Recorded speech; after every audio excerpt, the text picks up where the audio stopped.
Hello and welcome to Tales from the Temple Tankard. I am Jim, aka Argent Wind, and I'm your dungeon master for Avress the Shattered World here on the Temple Tankard YouTube channel and Discord servers. We are here with a smaller group of players today. We have Esk is out with some family things to deal with, and I believe Raz, our nameless dwarf there, is out of the country currently. So um, we are just the three players today. We will be carrying on with the story and moving on what we did last time.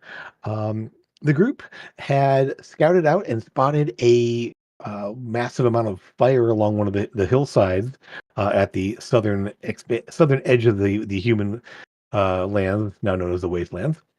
Um, and they uh in scouting out checking it out, they found a number of rifts that had opened up there in the elemental plane of fire. And scouting a little closer, they realized they had to figure out a way to close said rifts. And we um uh and in the process of Amethyst and Lucas leaving the party to fight the elementals by themselves, moving around to close to disrupt the anchors to close the rift there, a red dragon shot out of the largest rift, flew around to attack, and the party had to deal with that. As the dragon fell, uh, thanks mainly to Athena and Esk, um, and a freak stepped out of another one of the final rifts that was still open there. A large genie uh, being from Plane of Fire, calling out to his dragon as maybe sort of a pet of some kind. Um, uh, Seesaw Hostilities asked the party what they were doing and found out they were closing the rifts, which he was very thankful for. He took his dragon and went home. The party finished sealing the rifts, closing off the the plane of fire from the material plane in this region. As they rested, the entity, um, person showed there. The freight showed up. Stal Ka. Um, who granted them a boon, that of a resilience to some of their uh, saving throws, so making them a little more resilient in some way to help with their things there. And the party also, in the process of this, leveled up. So we now have level 17. Um, so um, with that, though, the party is able to rest, spend a little time kind of on the northern edge of the Orc lands, and overnight, Lucas they had all heard some sounds. The wind is with the wind across these grasslands is quite strong, but Lucas could hear on the winds themselves there the faint pounding of hooves and the sound of voices speaking the Orc language. So we do pick up there with the morning afterwards. Um, as mentioned before, the sky above the Orklands here is much more um, much more ash covered. It's while before it was just gloomy and overcast, and here the skies are much more darkened as if by clouds of ash. There's a faint smell of burning on the air. Occasionally, just little wafts of smoke or soot kind of blow by. But the landscape itself is kind of fairly like uh, expansive plains and grasslands, and occasional little uh, groups of trees or such. But very like wide open space. Um, and with that, kind of get you guys what you're doing here. You had camped there with the horses. After using the horses, moving a little further away from the elemental plane of fire, from the where the fire rifts were, and now are planning to head down into this region over here. That's uh, from Raz and Athena's dreams and Raz's recollections of the area. That seems the most likely place where there may be activity happening. Um, so. as you kind of settle in for the morning, deciding what to do, kind of shaking off the um, the combat from the day before. What's your plan for right now?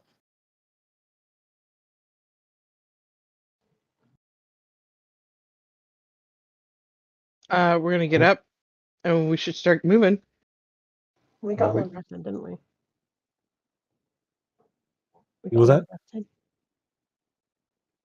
Got long rest. Yes, yeah. Okay. Yeah, this is all. Yeah, this is definitely the following day after the rift. You guys traveled away from where the fire rift was, and got a chance to sleep away the evening. Are we using the rock today? Is that the plan? Yeah, I'll have to unattune from it or from the item and reattune to that. Yeah.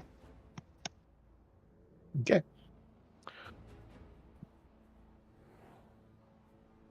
I'll inspire everyone in the morning. Right. 23. Because there's 23. There's Yes. no way that I can be on the carpet with Amethyst, right? The rock travels faster than the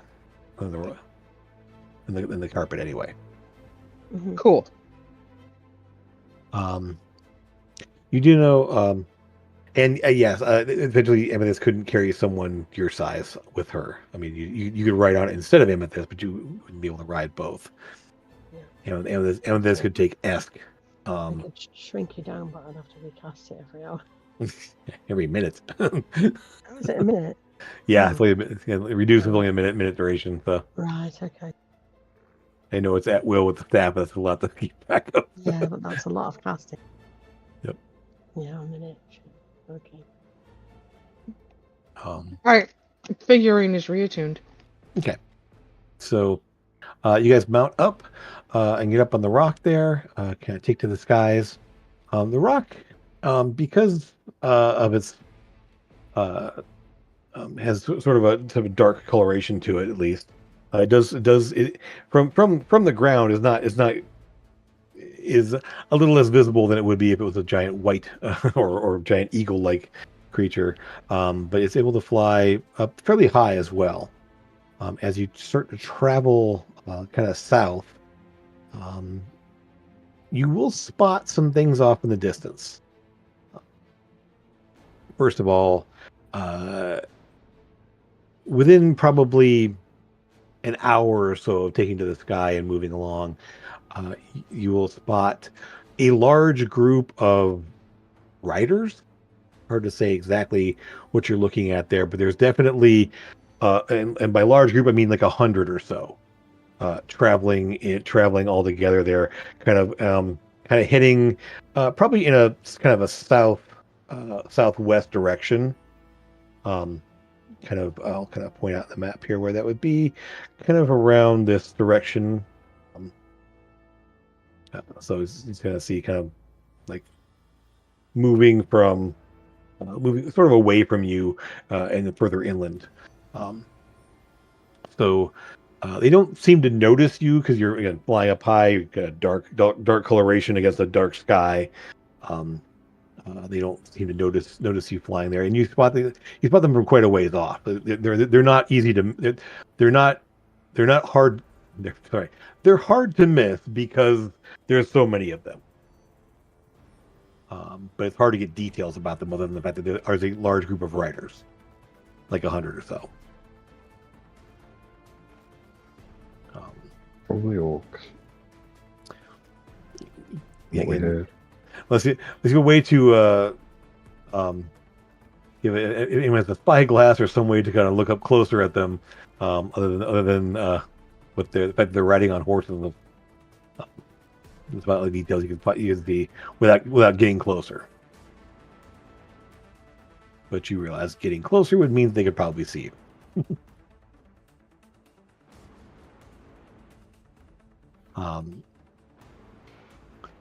Leave that smarting up to the smarting peoples, because I would want to get closer to see who they are, what they are. It seems like a lot of them, though. Do we want to? I mean, Doesn't mean enemy, just means not us. We haven't found many friendly people yet. No. It's city. Has No Name had any encounters with orcs? I would say he's dwarf. Oh, my bad. He's an orc in real life. But Yeah. orc in the Lovely dow.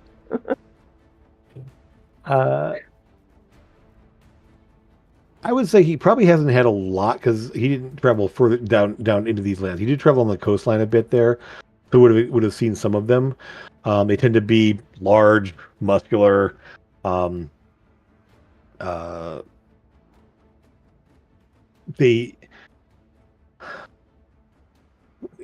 would say he probably hasn't gotten too close to them, just because they tend to be they travel in large groups.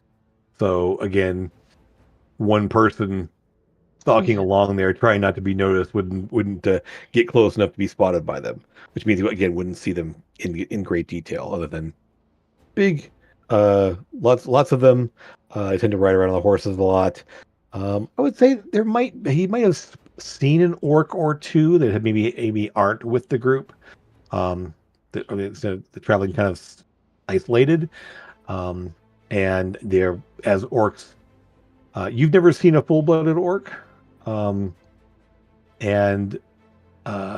yeah, greenish skin, protruding tusk, like the teeth there, muscular, kind of black hair for the most part,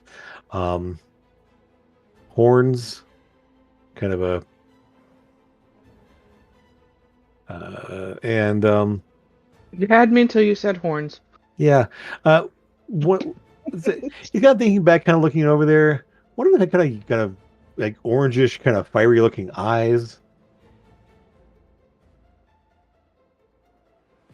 And like I said, you've never seen a full-blooded orc before, but you've seen some half-orcs or orc-blooded people. And the greenish skin and being like larger and muscular makes sense, but the other features don't seem to line up with anything that you've heard of.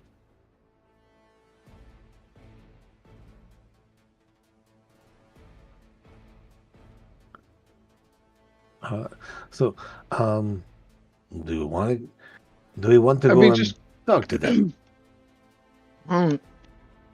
I say we should, but Esk wants to attack them, of course. Of course he does. Of course he does. Does anyone speak orc? I speak a lot of languages, but orc I don't think is one of them. I have tongues, if that helps. That would help, yes.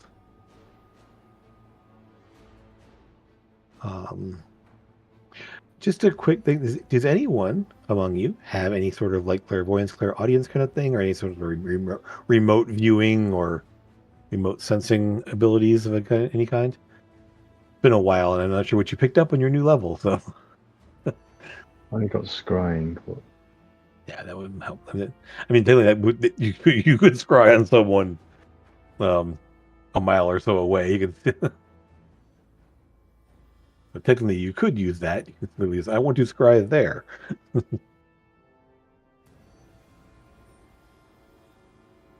yeah, it's a particular creature you choose. Yeah, pick somebody from the herd. Yeah, I suppose, yeah. Single out someone from the riders there. There's a possibility. Look, it's a 10-minute cast. By the time I've casted it, probably outside. Well, there are a group kind of riding where you could just kind of like fly, kind of in a holding pattern a little bit until you. I mean, we could keep up with them.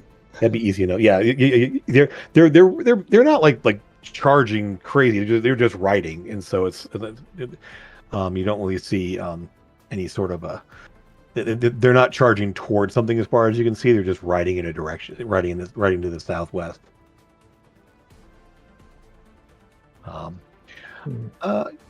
Well, so if you want to, you can go ahead and start the casting there. Everyone else who's not casting, well, the two of you, give me perception checks to see if you spot any details that you could spot from a distance. And I'll do a quick roll for. Not persuasion. Okay. Well, I don't like the Christmas dice. Okay.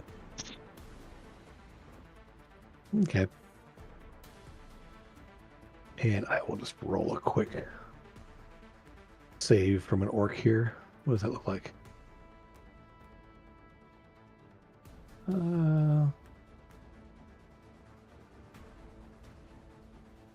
I'll just roll a d20 and see if he gets. He's got to roll real high, and he does not. Great, excellent. Okay, so Lucas, yeah, you get a very clear image, kind of like right up, essentially just kind of over top of kind of one of the riders, and so your sensor, it's weird. Your sensor is sort of moving along with them. You kind of like blink. You kind of have to close your eyes for a moment because you're almost like seeing two images superimposed. But you're kind of right over top of a rider there, and it's something you'll notice almost immediately. The horses all have like fiery looking eyes and fiery looking manes. Like actually looks like they're on fire. Like they're all they're not like blazing flames, but there are like sparks and bits of flame mixed in with their manes, and their eyes are all kind of like on fire, and their tails same way. Hooves are kind of kicking up sparks as they move along. Not enough to cause to set the grasslands ablaze. But they are kind of pounding along the way there. So they seem to be something akin to nightmares, but maybe not full nightmares. Large, like dark, muscular horses. And the riders are a strange mix of humanoid creatures with orc-like features, but also you'll notice that some of them have a bit more of a burnt orange colored skin. Some are greenish, some are more of a brownish color, but some of them you'll see will have like just eyes that look like kind of a glowing embers, or completely black eyes. Some do have horns, a bit of a fiendish looking horns coming off of them. A couple will have kind of more fiery looking, they'll have almost like fire looking features there. And it starts to, you haven't seen many of these in your neck of the woods, but they are effectively orc tieflings and genasi. They have some infernal features or some elemental like features there. Some of them have more of a fiery look to them, some of them have more of a fiendish look to them. But the horses are pretty much all like somewhat fiendish looking. Not full nightmares, but at least a nightmare-ish type horses. So while they are orcs, they are more than just orcs for them, what you can tell here among the riders. They have a mixture of weapons. All have many of them have like bows strapped across their backs, large axes or swords. They're not really like fancy, but they're not crude either. I mean, they're well made, sturdy, like used weapons. They're all dressed in some various like hides and well made, some metallic and some like hide based armor,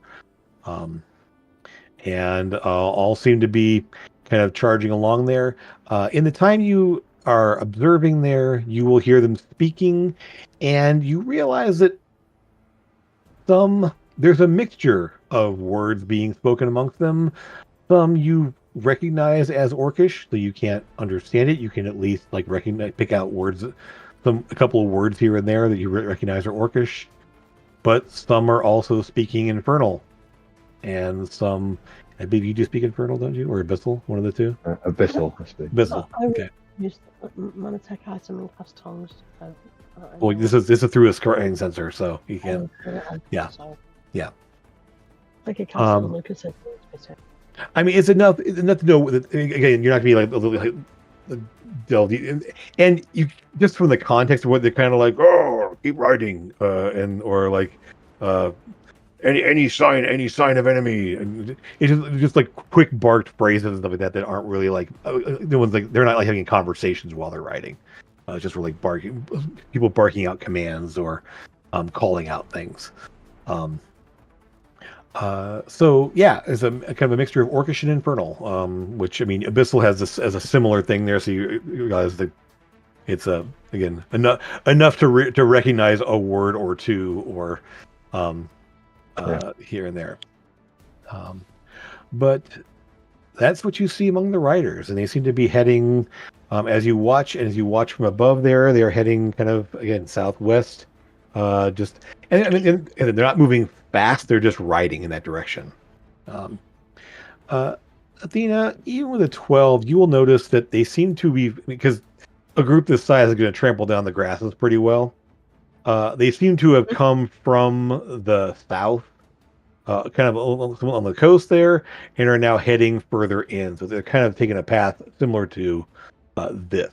Oops, I don't want to arc. I want a line. Give me a line. Try that. Is that gonna work? Yeah. They're kind of going. You kind of see them heading in that sort of a direction. Okay. So that's what you see initially. So do you want to like follow them for a bit? Do you want to just head the direction they came from? What's your plan for these guys here?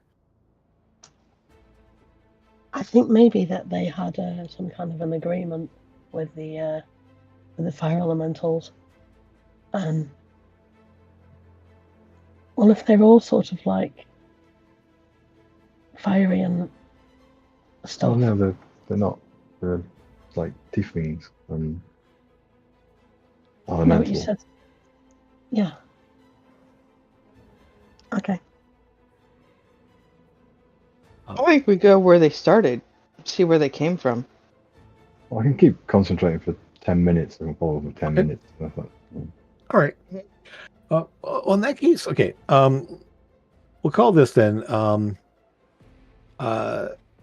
As you kind of keep concentrating there for 10 minutes, they're watching them go.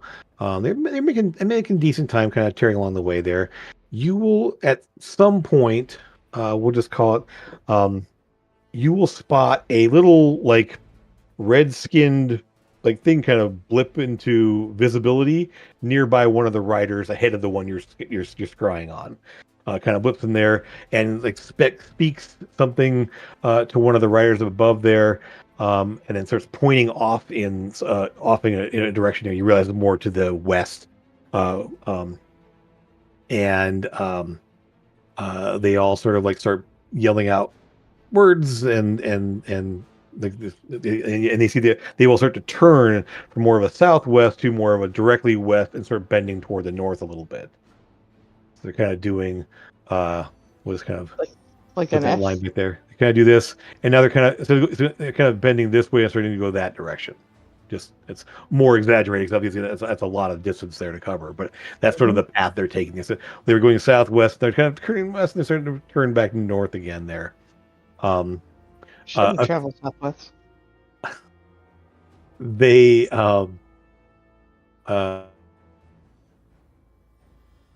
like to happen. Some start to pull out bows, but you can't really see what from there what they're seeing. As you come out of the scrying, if you the direction they're heading in is that way, but you don't see anything directly in their path just yet. They were barking stuff. Was it like we need to go this way, or we're getting an order to go this way? It from what Lucas described, what Lucas can relay here, more along the lines of,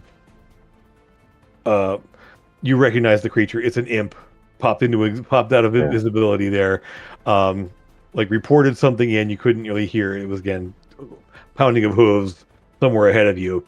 Then that person started pointing off in a direction and barking out an order.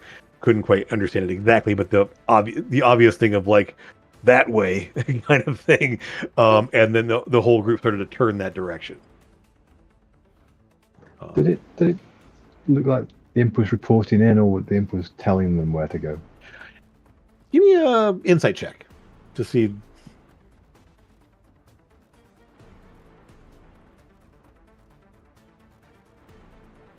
Wow. It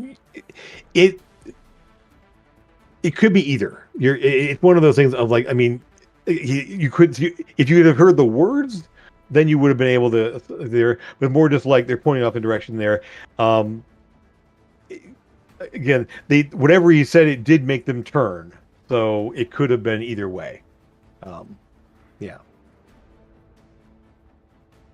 And you're not even sure that the person that the imp was talking to was in command. They don't really seem to, the person they're talking to didn't look to be special in any way compared to everybody else. They're armed similarly, similar size, similar mount, but then just sort of like pointing off in direction and like yelling something out there, and then the horses all start to turn that way.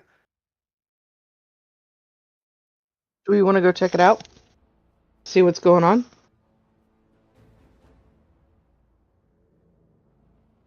Yeah. Okay. Let's go check it out. Do we want to run into 100 mounted orcs? Nope, not particularly. Oh. Well, not even orcs, orc-like creatures. Well, I kind of want to know why that imp is with them. Oh, I mean, look where they came from. They probably came from where we're heading. All right, then let's go that way. Yeah. Well, you're the one kind of in charge of the rock there, since you're the one attuned to it there. So you kind of turn and kind of follow their path a little bit. From your vantage point higher up there, now you see where they're going and see it there. You will spot something in the distance. It's hard to make out exactly what you're looking at there. It seems to be another group of riders. No, south of us? More like this direction. Sorry. In the direction they're going. They've turned. They're heading, and they're heading toward that. Another group of riders there. Again, you can't. It's obviously it's like horses. And you watch for a moment, and they seem to have been. They seem to be. I will just kind of do this as a different color, so you can kind of see. We'll go with the green. They seem to have been. As you spot them, again, this is all exaggerated distances here. They're not actually this far away. But they're kind of heading this direction and now have turned and gone the other way. Oh, they're chasing after another pack of orcs. A group of something. Definitely riders. You can make out that they're definitely horse riders of some kind. But you can't get any details again from this distance. Well, I guess we're going to stay the course and keep going this way then. Comparing the two, however, now that you're seeing it, and look at this guy up here, the ones here, you can kind of see this group heading this direction. You can see a bit of the flames of the mounts now, and kind of see now that you're looking at there, you don't see that amongst this group up here. Definitely not fiery based mounts that way.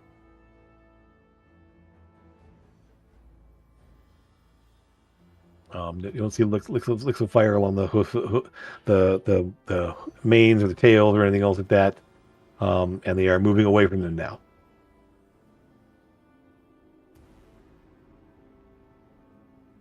Okay, so you're just gonna let them run right up and head further south. I didn't want to. I want to go after them and make sure they don't hurt the other orcs. But Well, then you're in control. That doesn't make me the smartest one of the group. I don't think we should. I think we should stay out of it. Okay, doke. Especially if there's imps and stuff and infernal stuff happening. I don't know. That worries me, but I know we're going to end up having to fight off infernal stuff at some point.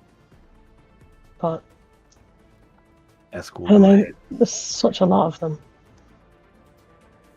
I mean, we could fight an army of them and kill them all. We could. How likely is that, though?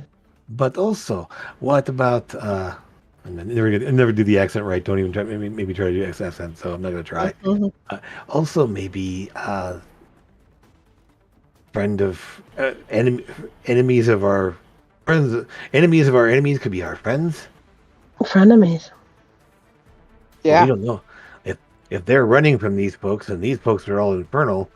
Maybe they would be allies, or maybe I mean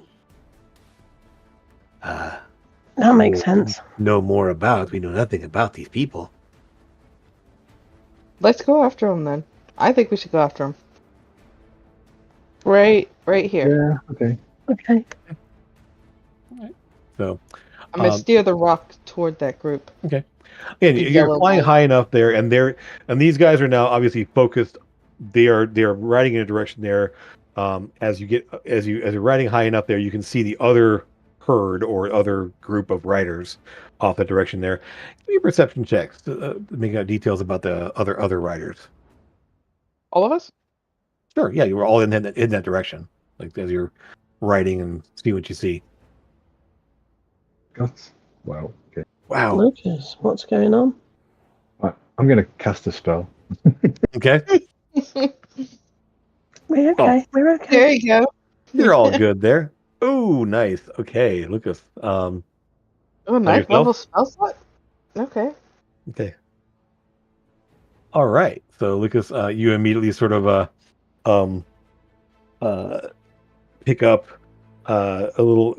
So I guess we know what the spell does, but is there any visual effect to this as you cast your first 9th level spell of the campaign? Oh, it should have Oh, been really? fireball. What's the V?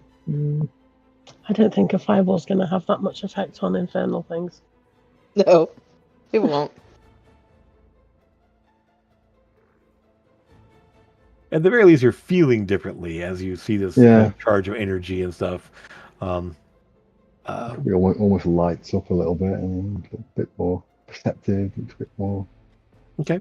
Are you doing it in a broad way with a bit of pizzazz? Are you singing while you're doing it? What's going on? He's got jazz hands. He kind of has to, actually. Yeah. Jazz hands. I will say the only visual effect might be essentially there's a bit of because I've always pictured this. You're kind of seeing into the future a little bit. You're almost reacting to things before they happen, and so you're sort of like you'll move, like you sort of now move in a way that almost leaves a bit of a blur because you're acting the things before, so things you'll like shift a little bit and then something happens. Like how did you react to something that didn't happen yet? But you seem to be able to kind of like shift and balance a lot easier on the riding on the rock now. You're suddenly just like settle in, and it's suddenly much easier to keep your balance because you know how the thing's going to shift. You just kind of predict it a little bit. So there's that. But Amethyst, one thing you will take note of, a very important thing you will take note of, is that those aren't riders. Centaurs? Yes. You will see something along the lines of this. Oh, with a raven? He's pretty. Yeah. So Is effectively, it that seems to be the case. Yes, there's sort of a greenish skin, but like, so as you realize, like you're kind of looking and like, wait a minute, they're not riding. That's one creature. Wow, amazing. And then the whole group is that, and they are dressed in sort of that almost what could be sort of a tribal braid, lots of like strips of leather and riding along there as a group there, and they are heading a little bit away. Like they are now definitely heading away from the Infernal Riders. Oh, let's go get the Infernal Riders. What? I think we should be friends with these guys. Look at them. We frighten away the infernal ones. What? Oh, What are you saying? These are not the infernal ones, are they? No. The infernal ones are chasing them. Yeah, I think we should side with these guys. What's Yeah. We're all in the same boat. That's what we're saying. Okay. Yeah. Okay. So with that, as you see the Infernal Riders are heading the direction there, you can see they're pretty well matched for speed. I mean, they're. I believe I look at this here. Darn it! What is this movement speed of a centaur? Let's pull that up real fast. I believe they have 45? 50. 50. And I think the riders are moving. They're actually a little faster, so they have a head start on them, but they are starting to close. Nightmares can move 60. These nightmares don't. The infernal mounts, like I said, they're nightmares, ish, because they do not fly, and you don't see them blinking in and out of existence. Because normally nightmares can go ethereal, and they can also fly. But these are not flying. The hooves are pounding. They're riding along the way. They are slightly faster, and you can just from your vantage point high up above. While the centaur group has a head start, they are slowly closing the gap. Well, let's get the rock on a move on. Well, the rock's been moving the whole time here. It's flying up above there. So what would you like to try to do to go past the central ones and like sort of come down behind them? Okay. Or over the top of them, just to sort of say, if your fight's with them, it's also with us, kind of thing. Okay. At this point, I am going to cast tongues on myself. Okay. As you bank around there, and kind of start to come down, bring the rock down a little bit, the centaurs do spot you, kind of looking up.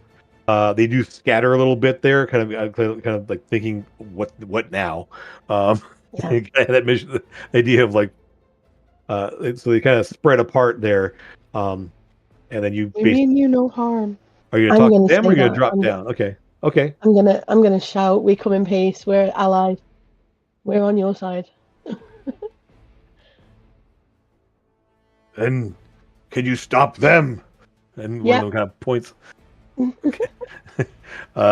Like, good.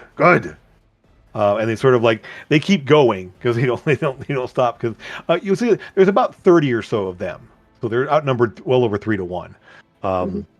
So there's so they kind of stay spread apart there, and as you bring the rock down, do you land the rock?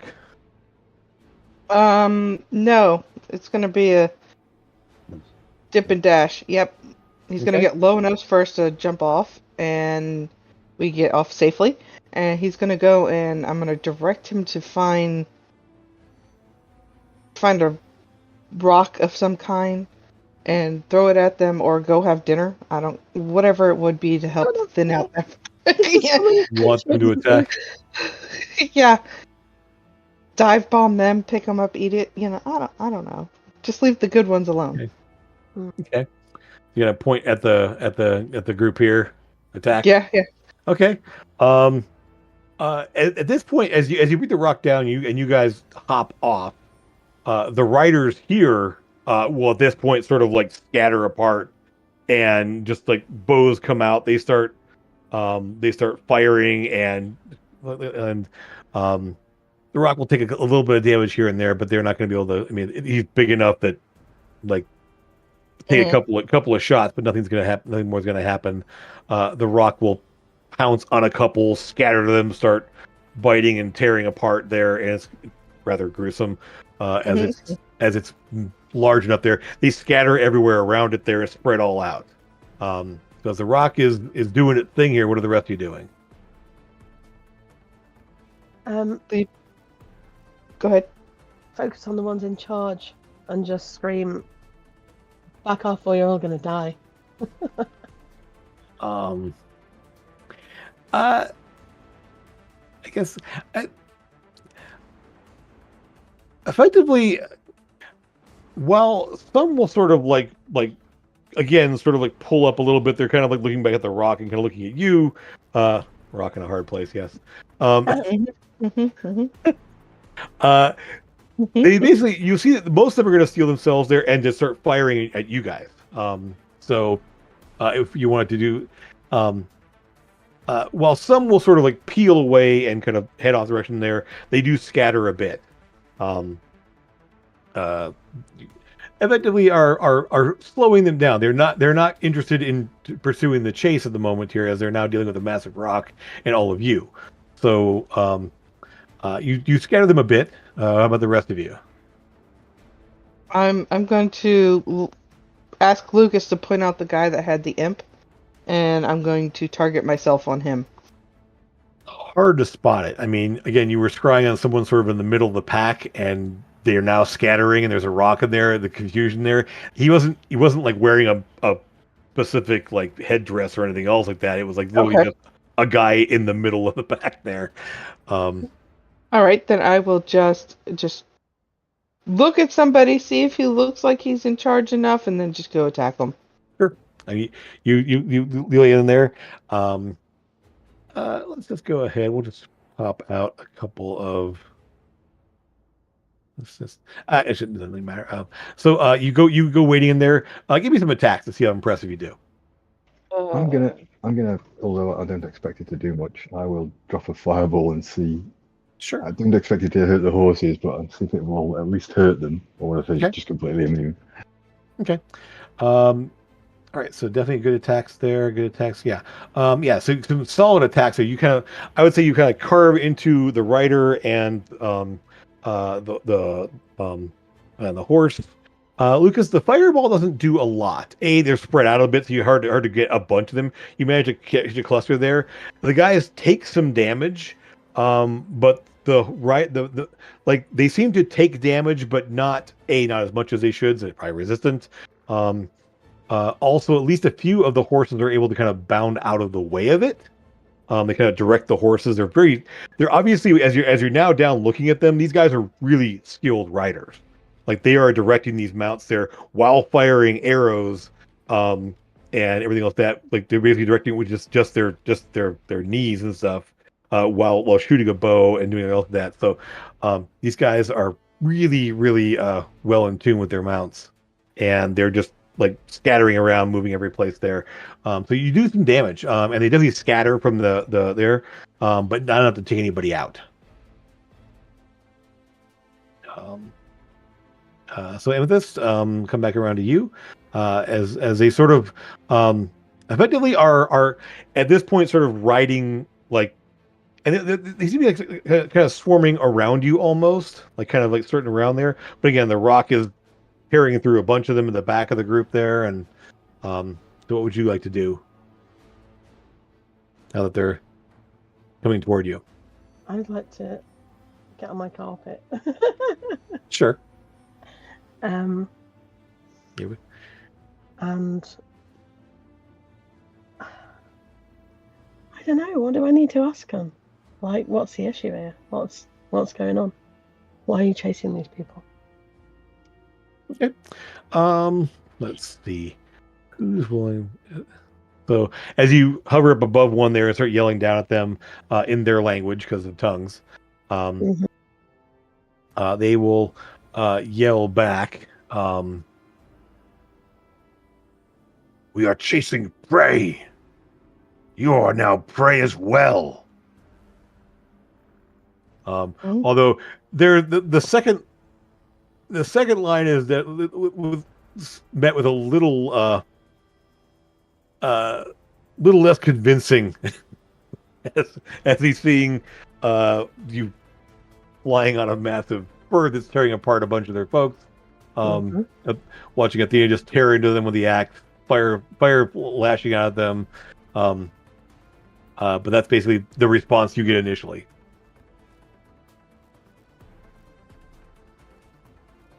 I guess then we're going to attack them, aren't we? I mean, again, we're not going into combat. We're not going to go into initiative or anything else like that. Like, I want to know, describe to me what you're doing, and because this is all going to be just like, I mean. Well, since Lucas has used his 9th level spell, I'm going to do the same, and I'm going to cast Psychic Scream, and just on him and however many of them. Hang on, how many can I do? What's the radius? Up to 10 creatures. of my Oh, choice. just 10. That I Okay. can see within range of 90 feet of me.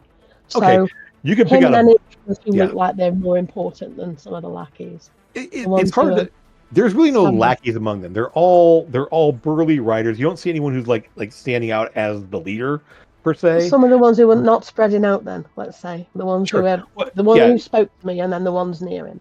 yeah. I mean, yeah. So, do you want to do them and the mounts, or just do 10 orcs? No, just them, Okay. not the mounts. So yeah, within 90 feet there, you can kind of like just kind of pick out some as they're riding toward you and around you, or sort of under you since you're up on the carpet.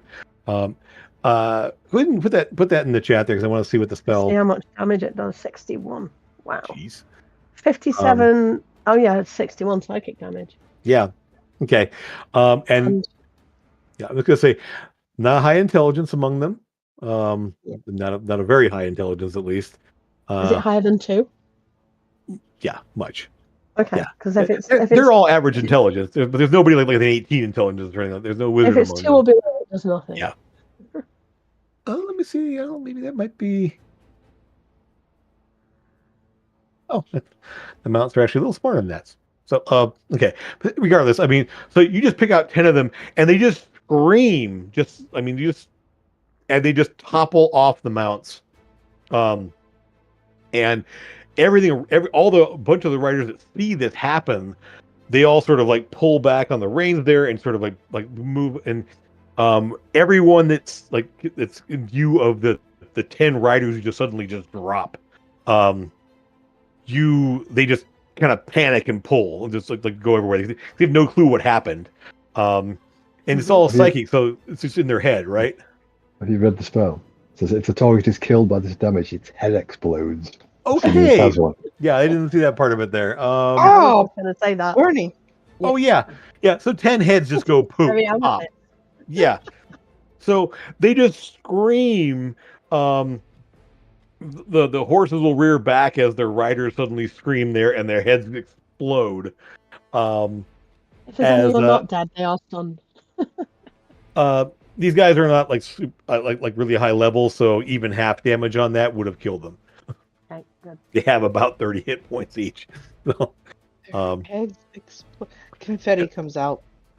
yeah, it's just gore, and yeah, they just drop. They're obviously not resistant to this at all.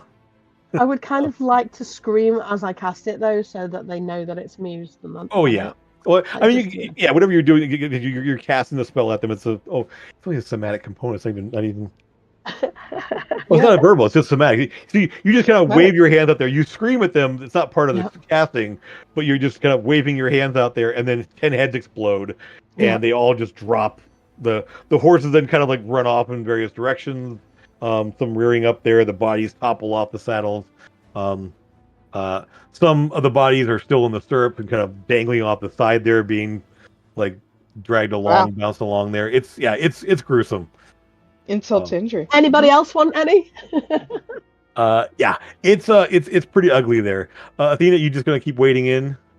Yeah, I'm just gonna keep wading in till I can either destroy them all or find the boss man. 3 more attacks. Because I'm assuming the boss man will see what we're doing and hopefully get his people to stop doing the thing. Okay. That's Yeah, I mean too the many. first. Yeah, that's 3. I see there. We get 3 there. Okay. Okay.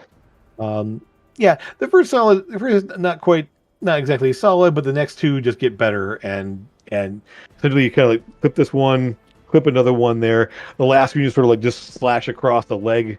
Well, now what's happening? I'm seeing. I have no idea. Those last 2 don't count. Yeah, I'll just hide those last 2. Boop. And boop, boop. Okay. So yeah, it like first I just kind of clip someone, you just follow up there, slash down there, third attack in there, and yeah, you're knocking guys from the saddles. It's turning into and essentially it's kind of like they're riding past you, and you're just hitting them as they go past. You knock at least one of them out of the saddle there onto the ground. What you're seeing among them is there's not really one you can tell is a leader. They are all sort of like yelling commands. They're all sort of yelling at each other. You don't recognize the language at all. It's a combination of Orcish and Infernal, and I don't think you speak either of those. So, Nope. yeah, it's just a lot of like all around you, and they're starting to like kind of like move away from you. There's some arrows. You take an arrow or two, but your temporary hit points pretty much absorb it, and so you're not really taking not much in the way of anything major.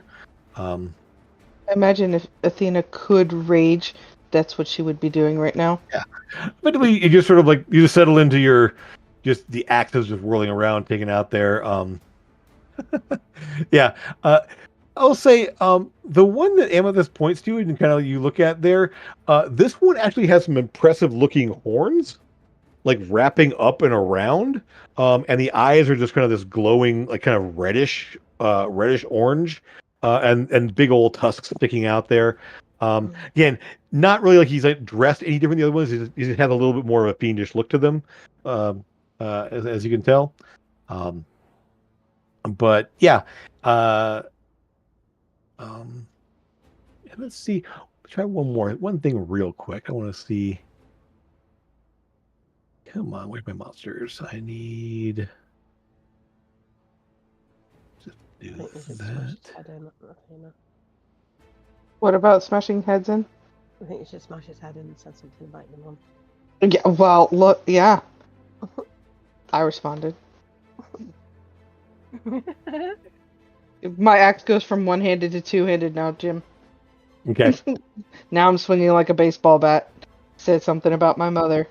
Let me just try this. I'm gonna... Okay, so Athena, as you kind of like getting there, calling out there, you will get hit for. This one will actually roll the damage on because it might matter here, and then you suddenly get like this sharp pain in the back of your shoulder. You're just kind of like, and you're kind of looking at this one here, and this like, sharp pain just below your shoulder blade in the back. And Amethyst, as you're looking over there, like yelling something at her, you will see a red-skinned little winged thing appear behind her, and has jammed its stinger tail into the back of her shoulder. And you'll be taking, that's going to be, that will be 11 piercing damage and 9 poison damage. So 20 damage total there, unless you're resistant to any of that, as the imp critted on you. Nope, I am not. And so, yes, the imp does that. Is that poison like off my hit points, or is that just I can be healed through that? It's just poison. It's just poison damage. Okay. It's not the poison condition. Just right. Yeah. Right, temporary hit points until it dies. Okay. Mm-hmm. Do what? I'm going to Eldritch Blast the imp until it dies. Okay. Pew pew. Pew pew pew. Not hard. They don't have a high armor class, and he effectively he became visible, so he gets an action to become invisible again. So so that was his action to attack. So you'll just kind of blast it. So as you turn, you see the imp there. You see some Eldritch Blast fly out there, and like 3 of them smack into, well, 4 of them now, smack into the imp. Also, I'm going to bonus action cast the invisibility. Well, use the invisibility thing from Amethyst. Okay. Just in case, because I know that imps can be invisible because we've encountered them in the city. Yeah. We just saw it. You saw it become visible as it attacked Athena. Yeah. So you don't see any more flying around currently. So we'll say that much. But yeah, you just blast the imp there. Athena, you'll see it kind of hit the ground next to you at your feet there as it just kind of like gets blasted by 4 Eldritch Blasts there. Lucas, what do you want to be doing and now that this is all happening around here? Do I see the one she was pointing at, the orky type creature? Yeah, you kind of see. Athena is now kind of like kind of like looking at them with the axe raised up there, and yeah. And yeah, again, more the horns are a little bit more pronounced. But yeah, the equipment's is still the same there. He's got a big axe in his hand now, and he's pulled his axe out. And actually, no, I'm gonna target one of the other ones, just so we can luckily get someone to talk to eventually. Okay. I'm gonna cast blindness on one of them. okay. Yeah, unless I roll a natural 20, which you did not. You see one of them. It's obviously kind of riding off the way there. Suddenly, just it's sort of like freaks out. Obviously, has gone blind. Is right and threatening a horse. What we'll do, however, it effectively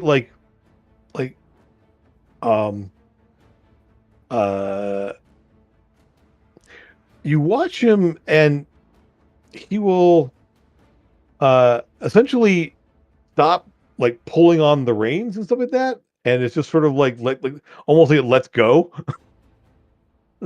because the horse isn't blind. Yeah. So at this point, the horse is just sort of like heading off in a direction there. He's not actually like taking it around there. Like he doesn't know where he's going. He's obviously not like he just sort of like stops, or the rider just stops doing anything. Let's let the horse travel in a direction. It's riding in a straight line, kind of. No creative maneuvers. Just riding off in a straight line away from everything. And you can see it's riding kind of directly away from Athena and the rock. Like it's just riding like wherever the rock is, the rider's going the opposite, like the other direction. And since you're kind of watching him go there, you will see that at the centaurs at this point, kind of like they've slowed down. They're not riding full speed away at this point. They're still moving away, but they've slowed down now, and you can see them sort of like at least a couple of kind of like turn or kind of like riding almost like so they can watch what's happening. They kind of turn. Well, they haven't stopped, but they're just sort of like kind of like slowing down and like looking over this way, what's happening over there. So that's the situation there. So at this point, between the rock and blasting 10 heads and some damage from the fireball initially, and what's happening here, they are scattered. They are just literally like all over the place. Some shots coming your direction. Damage is minimal. I mean, it's not like they're not concentrate. They can't even concentrate fire at this point. They're just sort of like scattered right now. And with this, what would you like to be doing in the kind of as this route is fully underway? I can do some coal-based fireballs. Sure. Yeah. Okay. If that's what you want to do. I mean, it doesn't have any extra effect, but they don't have any resistance to it at all. So it would be as effective as a fireball would normally be. You'll drop a few more.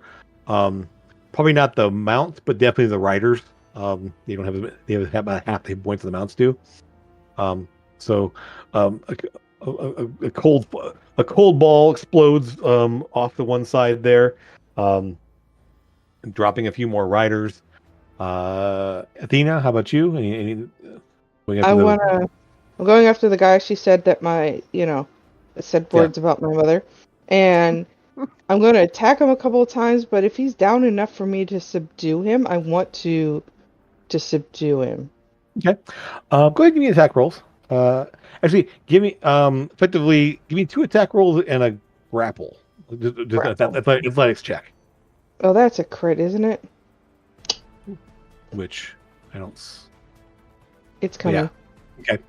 Yeah. So you essentially the first hit you get a good solid hit on. The second one just like blasts him, and he's reeling there. And give me that athletics check there. Yeah. Athletics. Sorry. Yeah, athletics. Yeah.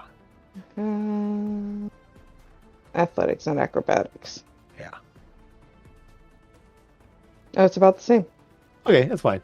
Let me just see what he rolls. Yeah, he rolled crap. Okay, good. So So yeah, you essentially the second hit there, and you just gash him across the way there. He sort of loses his grip on the reins, and you just reach up and grab him and pull, or kind of hook the axe around the side of him, pull him off the saddle. He lands on the ground in front of you, and the horse kind of keeps going this way. And yeah, you got him on the ground there, essentially, pretty much pinned. So yeah, you have one on the ground there in front of you. So now, what did you say about my mother? Huh? So they're looking up at you.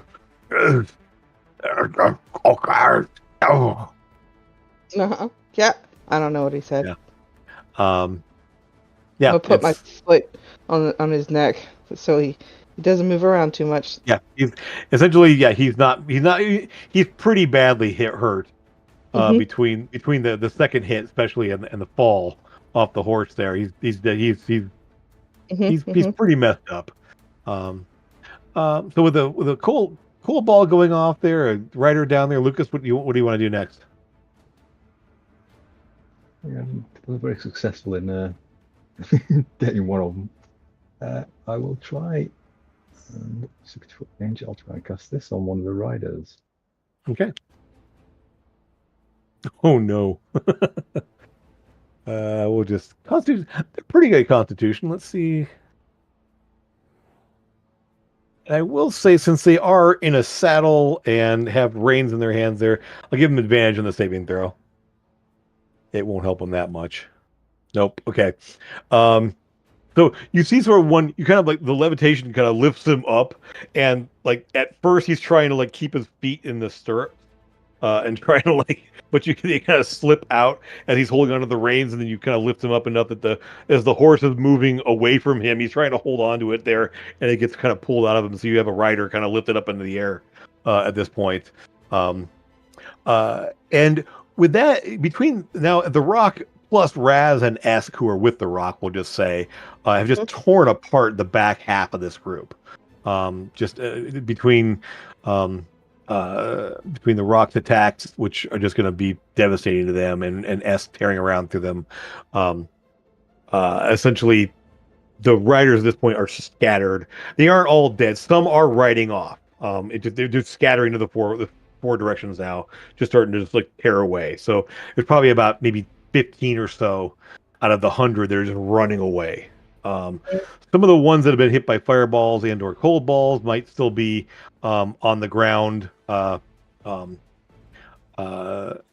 riderless horses are kind of like running off various directions as well. It's definitely chaos, but you have one blind rider who's just riding off in a direction.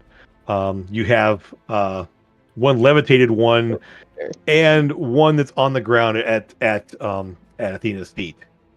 But with that sort of kind of the main fighting goes, like, you can pick off stragglers here and there, but unless you chase after them, some are just gonna ride away.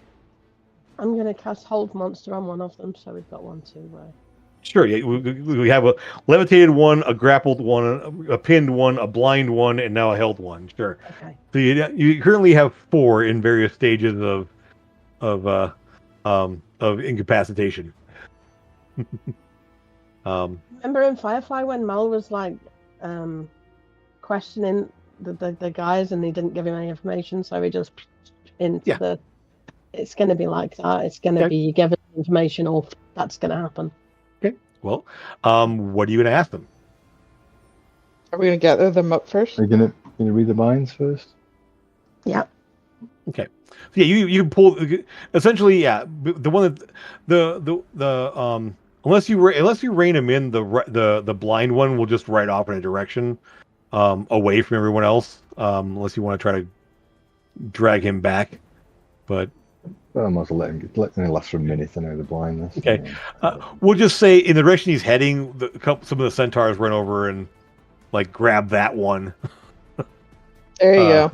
And since he's just riding away from everything else, so you have a levitated one, grappled one, and now held one. So which one do you want to start with? Since Amethyst is the one doing the interrogation here. Maybe the grappled one. Sure. Okay. So the one of Athena's feet there. Again, Although, definitely if in. I'm, Go ahead. we should tie him up first, because if I'm going to have detect thoughts going, I'll lose concentration on Old Monster. Sure. So. You basically, yeah, you tie them up there. Escadraz will kind of grab the ones that are there and kind of pull them aside there, tie their hands, tie their feet, set them aside. And looking up close, you can definitely see of the three you have right now, the levitated one, which you pull down and tie up, the grappled one, who's just sort of like he's pretty beat up, he's pretty messed up at this point. He may not make it. The grappled one is definitely tiefling. You can see the infernal features on that one. The one that you held doesn't have the infernal characteristics, but definitely has the fire base. Like you can see, his eyes are more like little embers of flame, kind of like almost like burning coals. And he's got a bit. You can see his hair. While most of their hair is like kind of black, or some of them have like no hair at all, and there's like tattoos and stuff on them. That one has sort of orangish colored hair. It's kind of pulled back in a similar style. They all have kind of pulled back tightly, or they're wearing like some like headbands or anything else to kind of keep their hair out of their eyes as they're riding. Or some of them have just like either shaved or like braided, like tightly braided hair. Various styles among them. But that one obviously is Genasi, and the other one is obviously infertile but lesser degree than the one you're looking at, the one that is Athena has. So, they just sort of like at this point you're just sort of like staring at the ground, like rumbling and kind of looking down there. But Athena or Amethyst, ask your questions.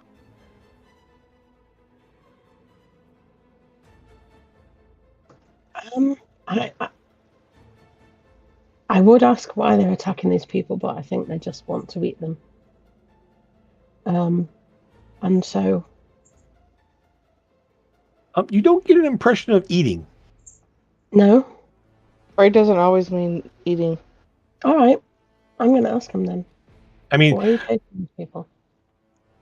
They are prey. They are. We fight. We take.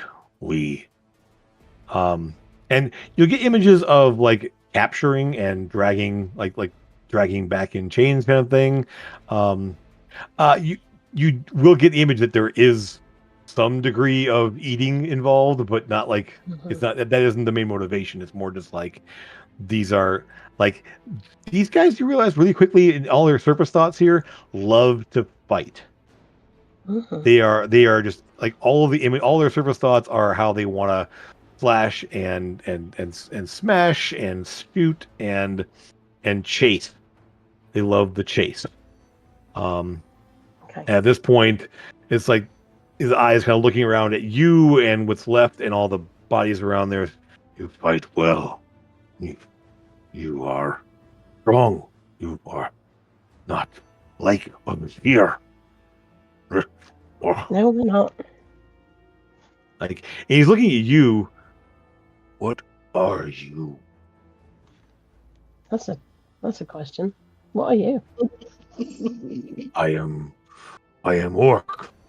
You I've never seen like your kind before. We're not from here. Travelers far away. They are very interesting. Strong magics.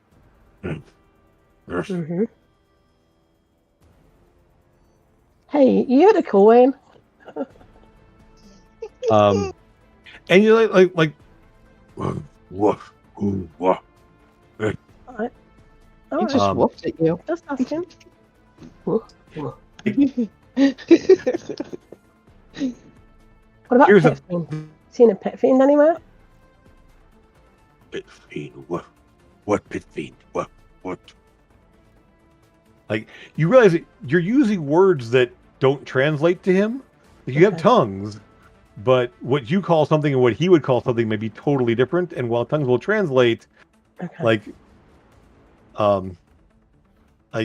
so when you ask about Corwayne, it's like there's no recognition of that name of any kind. Yeah. And That's Pit right. Fiend is like, Oh, Ask about a dude in a red robe. we're looking for people. We're looking for magic users, much like us. Very powerful. looks at all of you. None. And the only one he looks at sort of like that Only one we see look anything like you. and like nods his head over at Lucas. Hmm. Rest of you all different. What Like- about the one that looks like him? What about him? He give orders and speak with the leader. And again, Uh-oh. like yeah. What? I'm here. There you are. God. You froze for a sec there. So big demons, big devils, anything like that around with him? Yes, Mhm. the all kinds. Where are they? Kind of like kind of nods kind of southeast. Down that way? Yeah. Ask them where they came from. Where they're going to take these people back to when they captured them. Okay. Mm-hmm. Where were you taking them? To a cauldron. Cauldron, yes. And an image flashes into your mind that you just go, what the hell? You will see in his mind very clearly a massive like canyon slash like it looks like a canyon essentially, just like so imagine something like the kid of the Grand Canyon, but this huge ripped hole in the ground that even just in his image of this are dozens, like, and you're just looking at us going, what are you, like, it is just chaos. There is like molten rivers of lava. There's just rifts that are obviously these like gaping like black open caverns like in the sides of one of the there. There's just, you can see glints of fire and spires of weird looking twisted rock through one of the rifts. And like, and they're all like located in and around this massive canyon.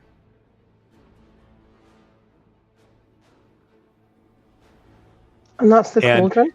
And everywhere you look, and in that image also, you'll see flying like demons. You'll see a bunch of other orcs and riders and these horses kind of coming and going along the edges of it and around it. And in kind of in the center of the kind of the middle of the cauldron is this massive like black twisted looking keep of some kind, like a tower, like multiple towers on this big black structure. Yes, it's called the Cauldron. Okie dokie. And Mhm. it's like you're looking at a huge space, and I mean, you watch like as a whole like flight of winged fiends of some kind like fly across from one spot to the other. Like probably a good 100 or more of them like flying along there. It's just complete and utter like insanity what you're seeing.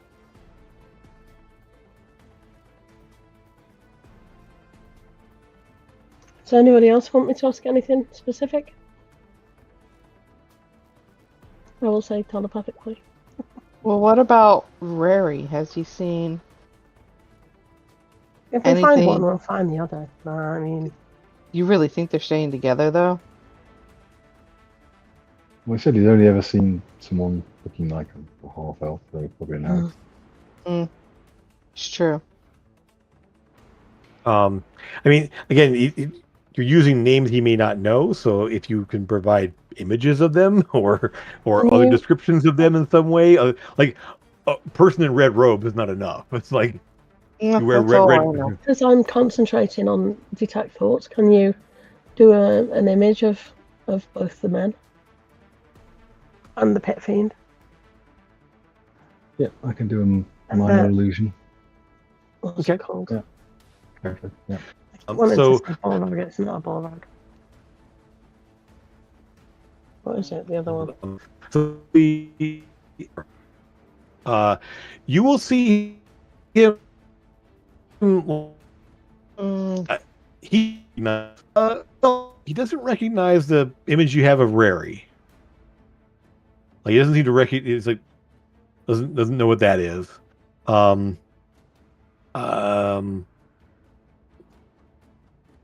are you talking about? I haven't had any blips at all. Should we mhm, play yours? mhm, Yeah, no. you keep freezing and roboting. I haven't seen the thing yet, so okay. Mhm. Well, anyway, It might just be Discord. yeah, it's Anyway, yeah, he doesn't seem to recognize what you show him of Rary. Poor Wayne, Yes.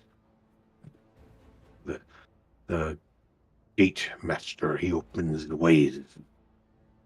So does Oh. the and he uses a name. He uses a name. It sounds like Lorish, and it doesn't translate. Mm, And then like when you show him a picture of Prexiarch, oh yes. the blade wielder. Oh yes. Strong that one. Scary. Yeah. He commands many and does is the one who directs us and tells us to get things. and then the Baylor, that one he looks scared of, and you will basically he will not say the name. Like he just sort of like kind of looks away from the image and kind of like No, that one no. and Amethyst, in his mind, you hear him utter place as close to the words as you can. The prince. Oh, Can you repeat that? yeah, we He missed says it. the Missed it all. Hmm. thing happened on my end. Okay. Anyway, he says the word prince Prince. when looking at the Baylor, and kind of looks away from the image. He will not like oh no, not the prince. Mm, Is he I here can't too? hear anything. I mean, he recognizes it. Hmm. Like you see it. Like he reacts to it and recognizes that image. Yeah.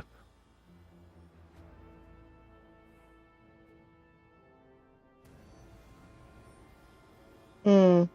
Mm, mm, mm. And who are you interrogating right now, Amethyst? The one you smacked. When I got, okay. Yeah. And he's a orc, right? Yeah, so we also have a tiefling. No, he's also there's two tieflings and a genasi among the ones you Mhm. captured. This guy's a little more pronounced features of a tiefling, but Hmm. Yeah.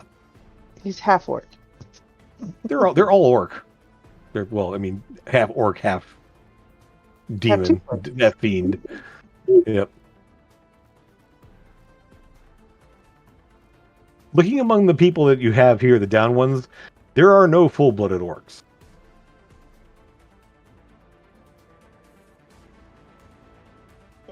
They're all some variation of either tiefling or genasi. There's even a couple among them that look a little bit more. Their skin has a little more of a rough, like rock-like texture, and sort of kind of a dull greenish brown color to their eyes, as you recognize as an earth genasi as well.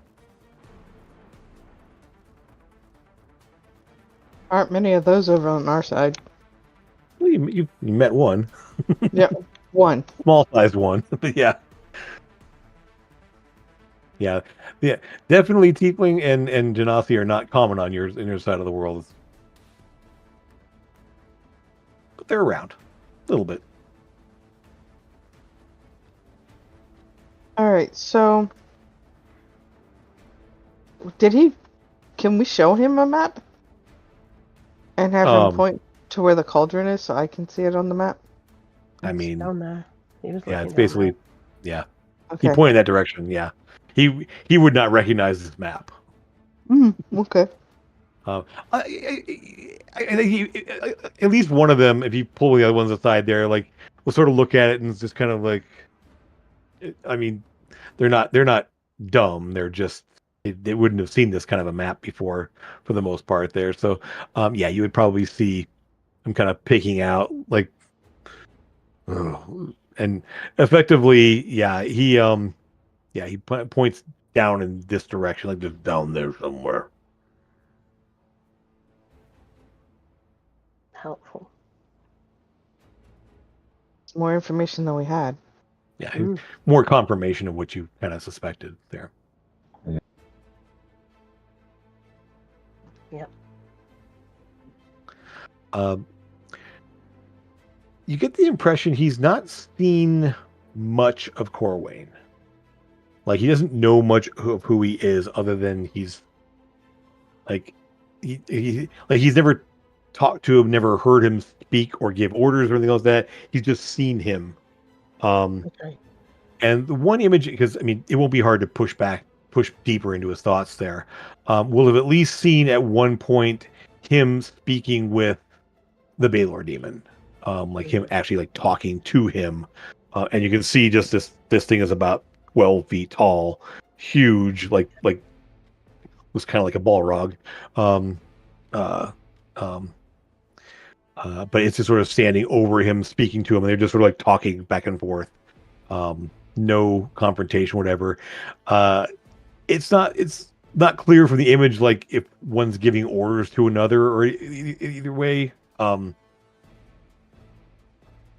yeah, Well, I there's mean, definitely, yeah. One of the reasons he could possibly have not seen much of Corwin is because he's been on our continent. Until recently. Yeah. Yeah, playing with us. It's a fairly recent memory. Oh, it's a recent memory. Yeah. I wouldn't know that. Amethyst would tell me. Yeah, I mean, I'll give it to you, kind of digging through his minds there. It's not a deep-seated, like, long, old memory. It's a new memory within the last year. Mm-hmm. I mean, Could you tell when Corwin first made contact with these guys? This guy wouldn't know. None of these guys really would. Okay. So we need to find a bigger leader person. I think it's more about the Baylor, isn't it, and Trexiarch than it is about Rary and Corwin at this point. Because without them, they are very much less powerful. So if we can take those down and get the coins. Images of any memories of Trex. They're just kind of wading through, yelling at people, shoving people out of the way. He's just, I mean, he's obviously like barking orders at everyone, telling people what to do. It's like, and but none of them have any memories of someone like in a red robes doing anything alongside of him. Okay. I guess we go down to the other people and see how they're doing. Yep. Rary's going to be causing chaos elsewhere, I suppose.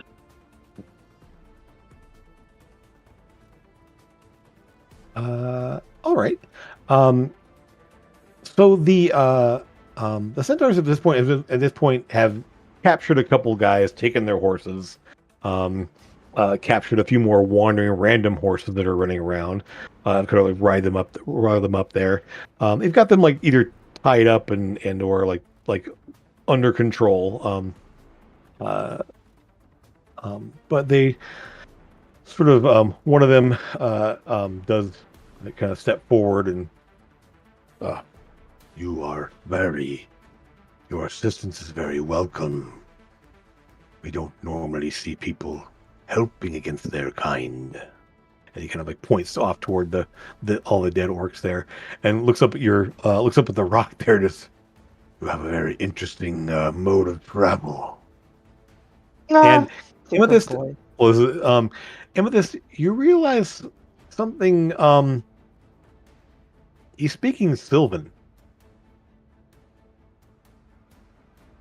Like you still have tongues going, so it's like you're understanding regardless. But all of a sudden you realize you don't need tongues to understand him. He's speaking Sylvan to you.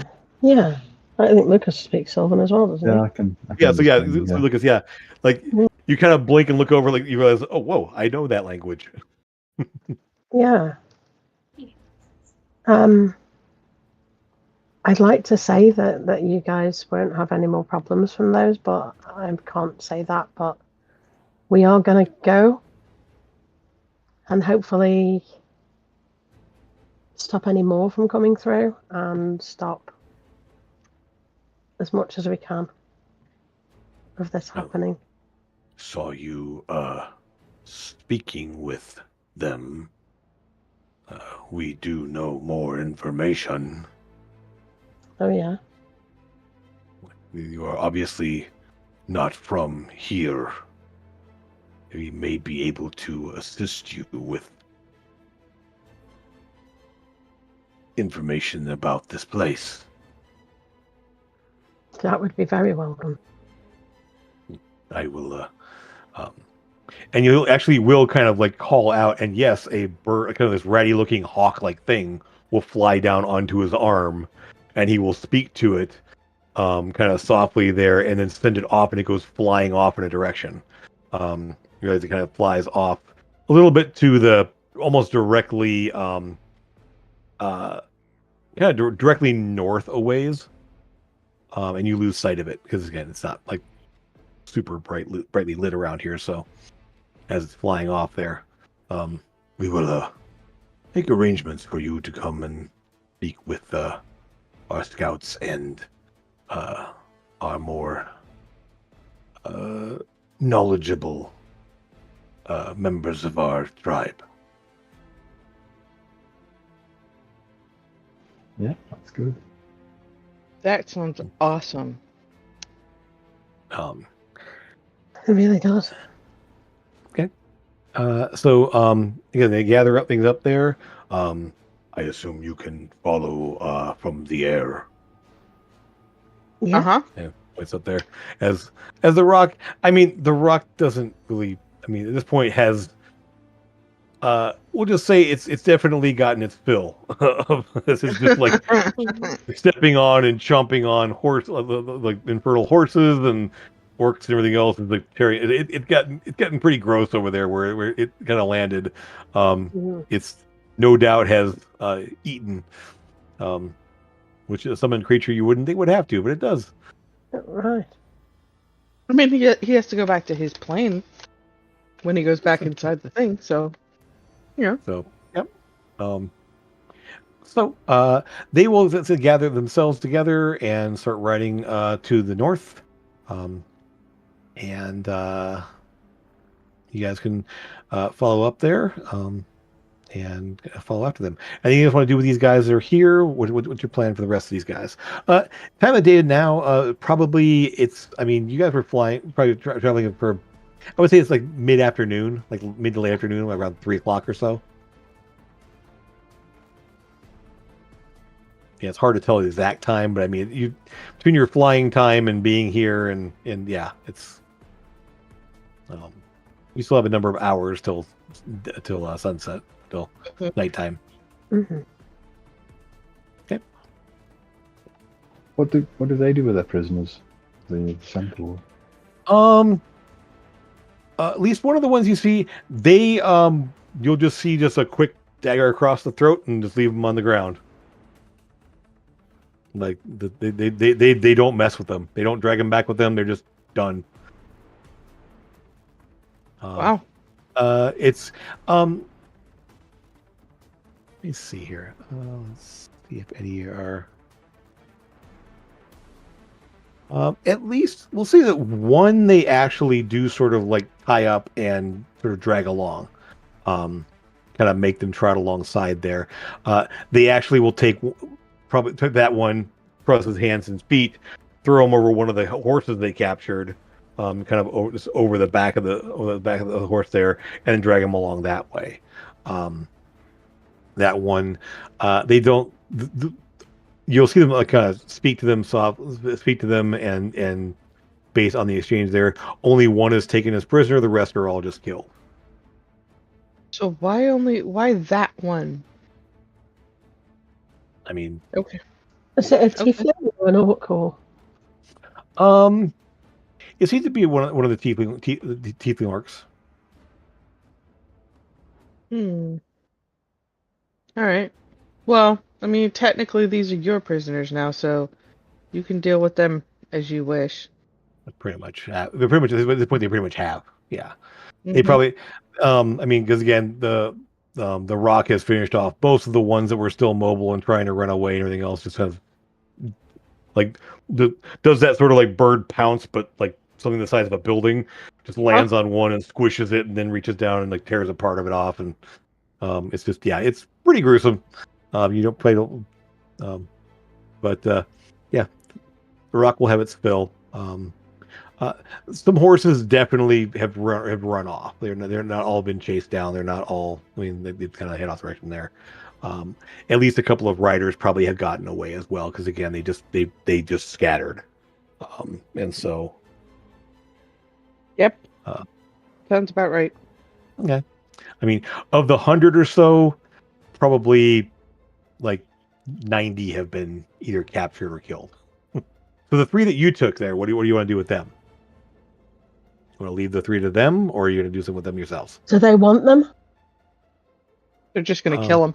I'm just going Let's to see. ask: Do you want these to be dispatched, or do you want to take prisoners? They'll take one of them.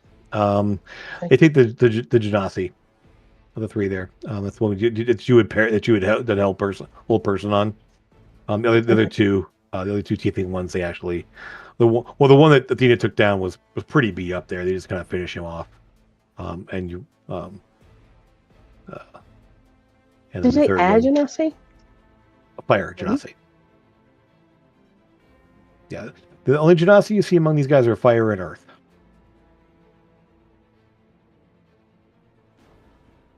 And based on the image of the cauldron, that sort of makes sense. That's definitely elemental, like fire rifts, earth rifts, and hell rift. Mm-hmm.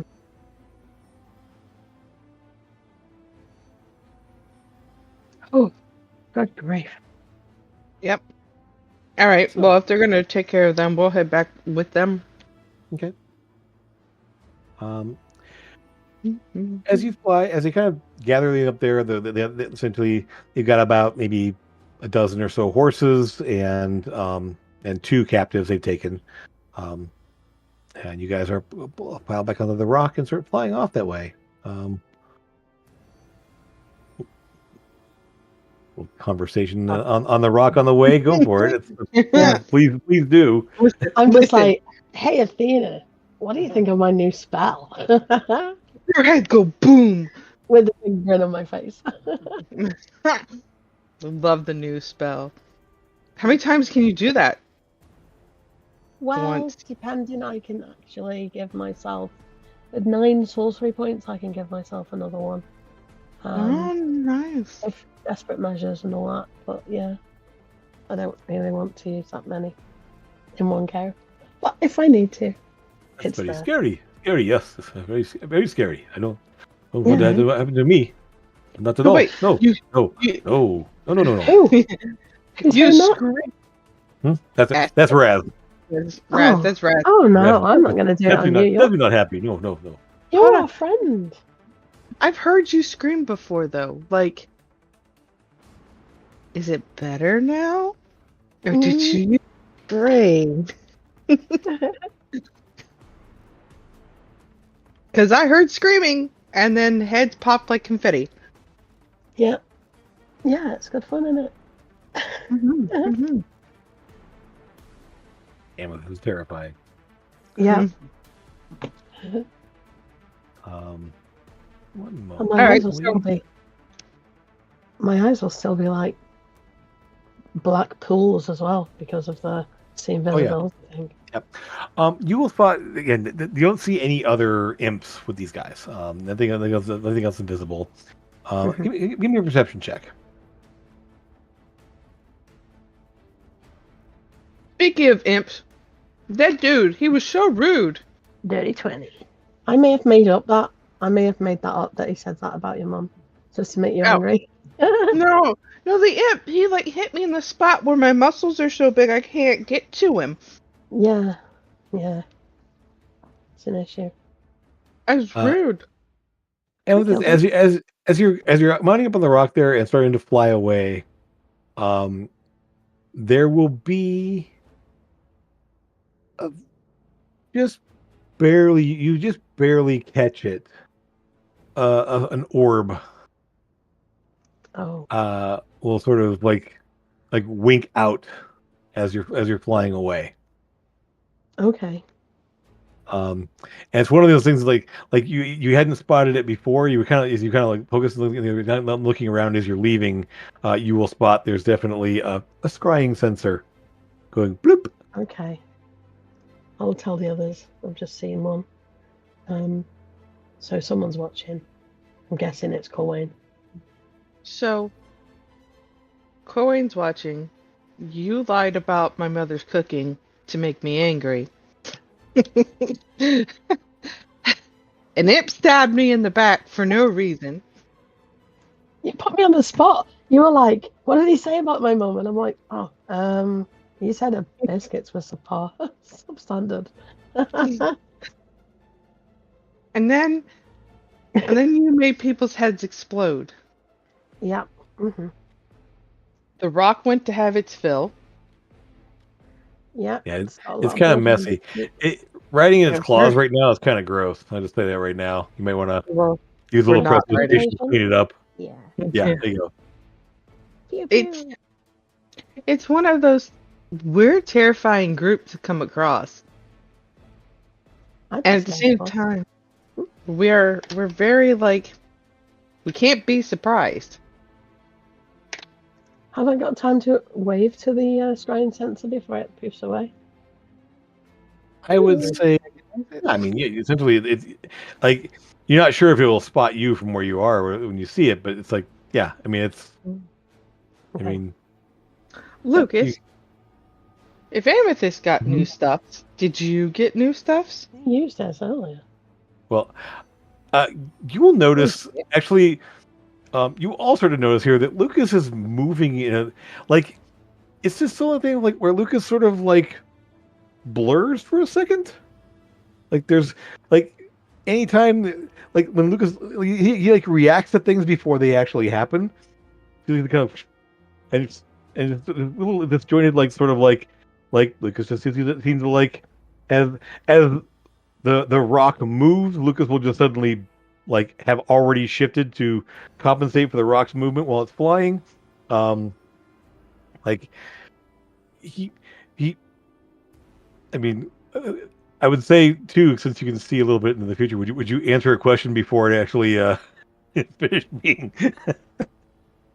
I mean, technically you could. Kind of hard to do when a player's asking you the question, though. Sure, I know. I mean, but it's one of those things of like Lucas, like, we'll just say this: you go to ask Lucas a question, and you turn to look at him, he's already looking at you, like he's expecting you to like Lucas, and he's like he's like looking at you already. Since you're asking about Lucas and if he learned any new spells, I'll say to you, think of a word right now. Lucas, what is that word? And then he'll tell you yeah. what the word is. No, it's not quite that. It's difficult to put into real terms what it does. It is, yeah. He seems to be able to. It's not like the word couldn't quite work. It's more like he reacts to it like a split second before it happens. Like he's like just like is reacting faster than normal. It's a subtle thing. It's not that blatant where it's like, where it's like you're answering a question before it's asked exactly. But you can sort of like, yeah, it's more on the lines of yes, you're reacting to things before a little bit before they happen. So like the Minority Report. Not quite that far in advance, but yes. It affects everything, not just attacks. Yeah. Yeah, the environment, everything, like, yeah. Ability checks, saving throws, everything. Yeah. So this reaction time is just that much faster. So we really can't be surprised. Oh, no. Not at all. There's I can't. Yep. Wow. And Amethyst, the Jagged Blade would surprise me here, so. No, yeah. Between the blade and now that spell, and while they can't be surprised, I can still be surprised. But if they're not surprised, I can't be surprised. Not when you're with us. Exactly. Because my blade, if something has come in, it lets all of us know. Amethyst. Hello. As you mentioned the blade, Mm-hmm. you realize something it's buzzing, not strong, like not like there's danger, but now that you call attention to it, there, you can just barely kind of almost like feel a bit of a buzz from it. Like you can't quite hear it, but it's there. It's a bit of a like almost like when we met Athena. Yeah. So I think one of her people might be here? No. No? My people are all back on homeland. Different people, though? A different people, Shattered Soul people? Maybe one of your people? No, all my people are accounted for. Oh. Nope. I mean, it's not the same kind of feeling. Not a feeling of recognition. A feeling of it's harder to determine right now, but you kind of like as you're traveling, you sort of like focus on it there. The blade, you're almost getting an emotional buzz from it. Okay. Fear. Yeah, okay. Because the main weapon that it was a shard from, that's nearby, isn't it? It's near-ish. Yeah. Near. Much nearer than it's ever been since it happened. Yeah. Okay. That makes sense. That makes sense. Yeah. It does. Scary. So, like, did it start buzzing when we first got to the continent, or did it just start buzzing once we got down this far south? More the latter. It was something that, like, it's just gotten a little stronger, and it's like, now that you're kind of like calling attention to it there, and it's like you suddenly like now you can't not hear it. It's kind of like that little like the high pitched whine from something, or that little sound off in the distance there. That now that you've noticed it, you can't not notice it. Okay. Yeah, Okay. it's not the warning of danger exactly, because that's very like loud. No, I was just showing Diana. Yeah. But it's just it's similar, but like reacting to present danger. Just it's more just reacting to Me too, Blade. Me too. I'm not scared of anything. Let's go. Except No. maybe dragons. I'm terrified of dragons. But and you realize it I mean, this is it's not so much that Jim's gonna have to restart Discord in the break. Good grief. yep. All All right. So really struggling to hear some of what he's saying. So if we go with these guys, and I'm assuming we are going with them back to their encampment, what is our goal after that? Cauldron, I guess. I mean, they said they had more information for us, but like, what could they have that we didn't get from these guys? Well, let's find out. Let's find out. Lucas will tell you in a minute, probably.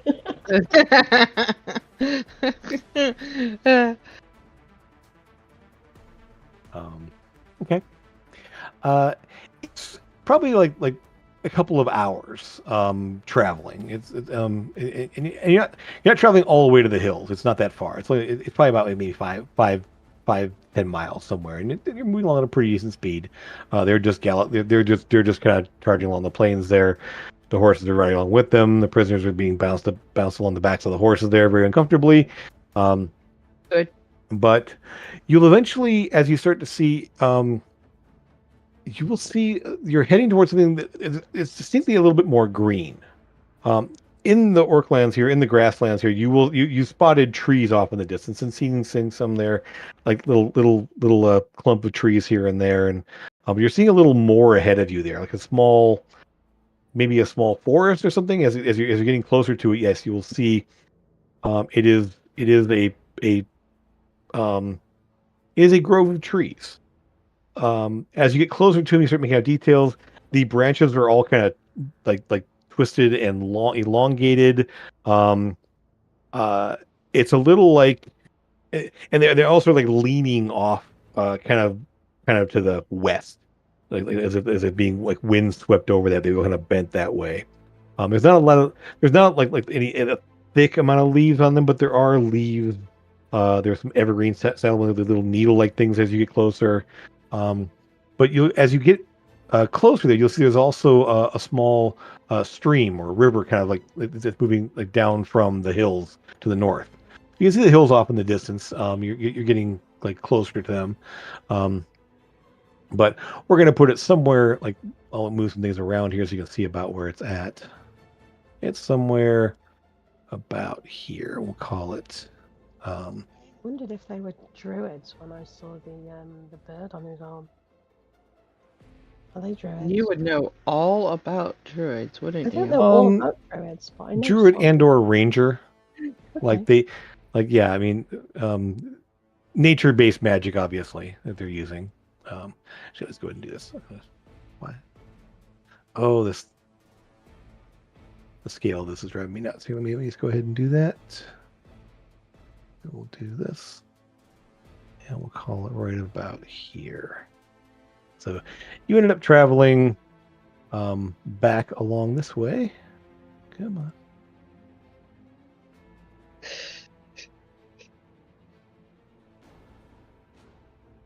Yeah.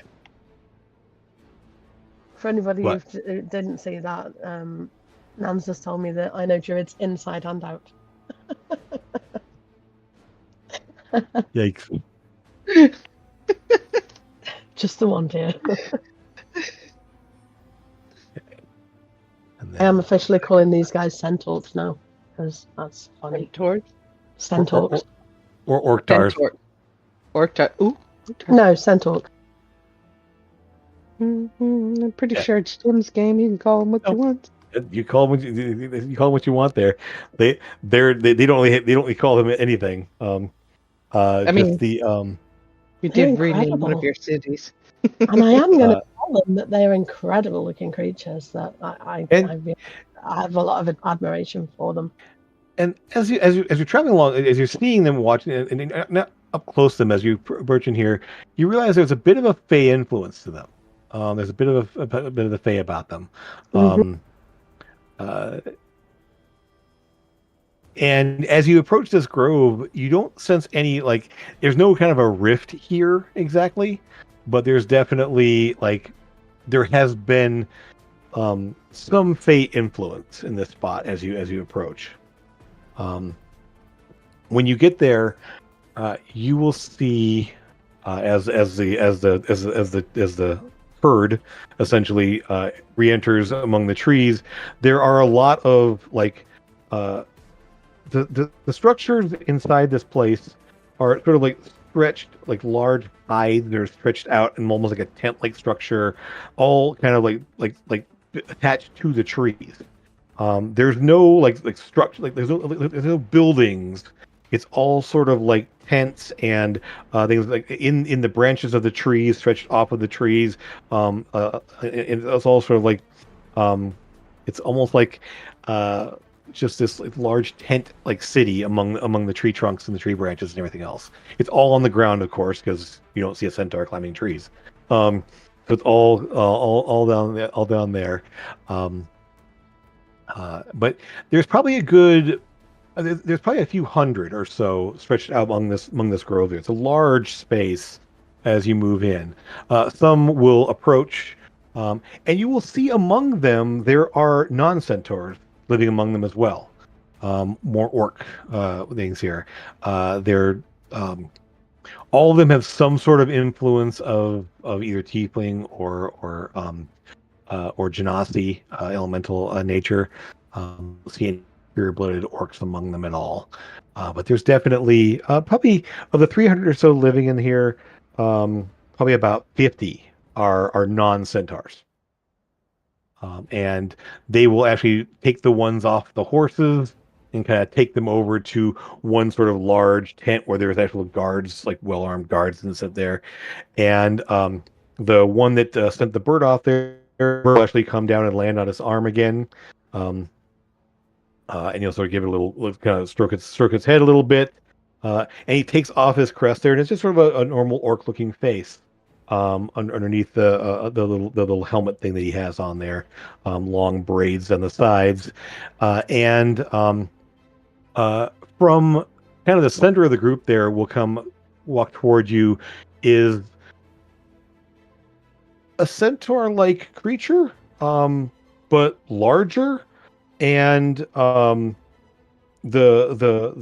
humanoid torso is also larger, greenish skinned, but there's a rack of massive antlers, like elk-like antlers that come up off the top of the head. The hair is all braided and beaded and everything else there is white. And the coloration of the elk, more like an elk body rather than a horse body, is also kind of a pale white color as well. And Kolkar, you brought back visitors, I see. Good. And hopefully some more we can turn away from the darkness. As he kind of looks over at the two there, the tent there with where the two were taken. Welcome to the River Grove. I am Shrodas. You are welcome to stay here for a time, and I am told you wish to have information about the region, the threats we face to the south. Yeah. Yep. Anything that helps us to take them down would be very valuable. Taking them down may be a monumental task, but hurting them and disrupting them may be a bit more achievable. But please, you may rest, eat, drink, and we will speak when you've had a chance to. And he kind of like looks over your shoulders there at the rock. It really could not enter among the trees. It's just too big. Does your mount mode of travel, whatever it is, need sustenance as well? Oh Yes. no, he's Eating- good. It's eaten its fair share, I think, of food, but it's a summoned creature. It's a magical thing, so not. Oh, excellent. It makes it much easier to work with. And at the end, you realize, pointing out here, this guy is speaking Sylvan. As Oh, he's so I not didn't speaking. understand him. Yeah. Now, you do speak Elven, right? Elvish, yeah. Okay.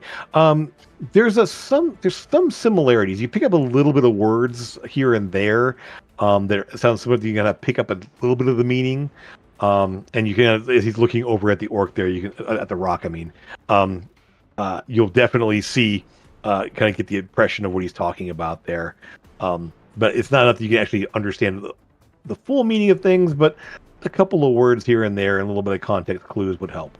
Since Lucas and I both speak Sylvan, I can use the tongue's spell on you if you want me to. I have several charges that I can use a day, so if you want me to cast it on you, Athena, I can do that.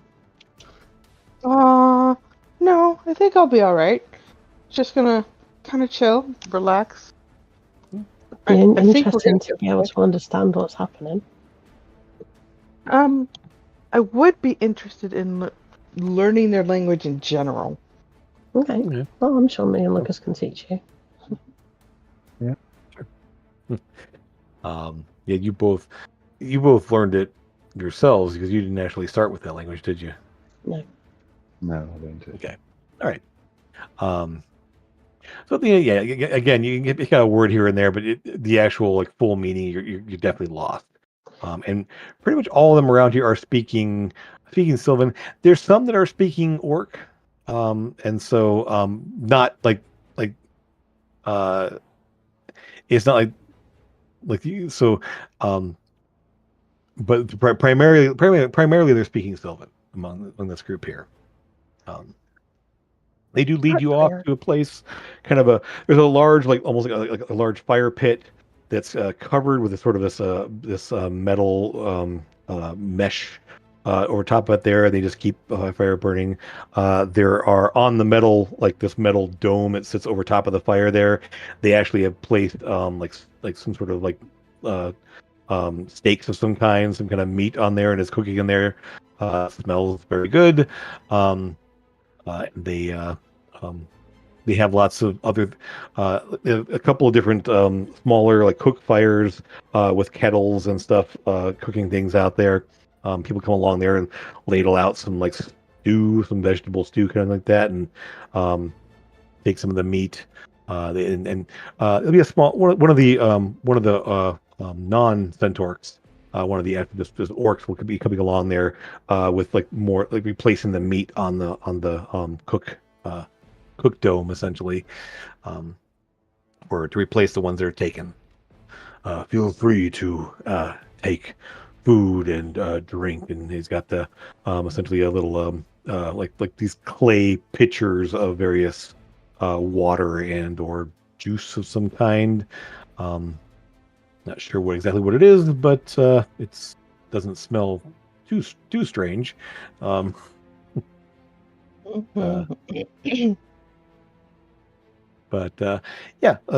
essentially, please make yourselves comfortable. We can bring some of our scouts to speak with you once you've had a chance to rest a bit and have something to eat and to drink. Yep. Yeah. And with that, we'll go ahead and do that ourselves and get something to eat and drink. As it is our break time, we'll be back in a few minutes. Yep. Hold on. Why are you not working now? Wait, mouse, please work. It's a new No. mouse, y'all, and it doesn't want to work now. Of course not. Mhm. It's because I'm a Fisher and it's scared.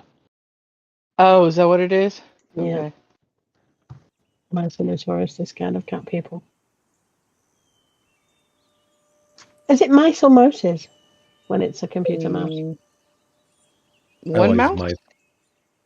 Are you sure? I've always used mice. There it is. It's back.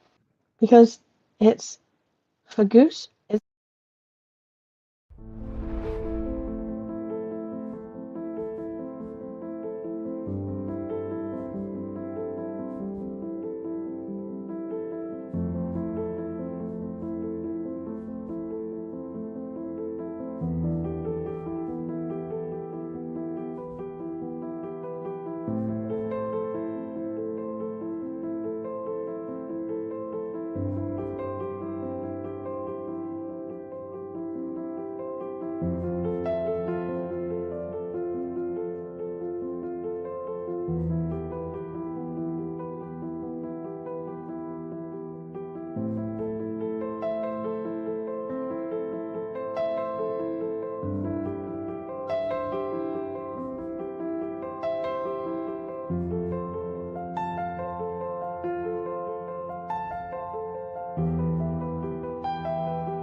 you. And we are back.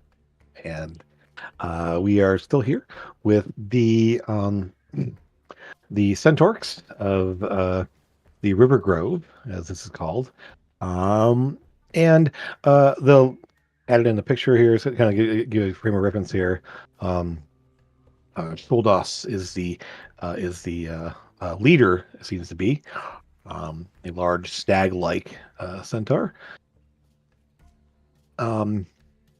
Just the face is shrouded in shadow there, but it's definitely orc features and a pale hide, pale hair coming down as well. That's sort of the way it's the way he looks there with the large antlers there. As you eat and drink, and having food beyond your normal gruel and or created food that you would normally have on the way here, the meat is very tasty. The vegetables are very good as well, as the stew that you have is very, very good as well. Very hearty and very flavorful, which is odd for this place. These guys seem to have a way of producing food with a good taste, at least from what they have here. But as you are wrapping up, various people will come up and speak to you. Athena, again, you're not picking much in the way of conversation. You have to rely on these guys to tell you what they say, because you're not only picking like one word in like 20 that sounds familiar to you at all. So very difficult to hear anything or to understand anything. However, one person will come over to you, and they'll bring somebody over, and you see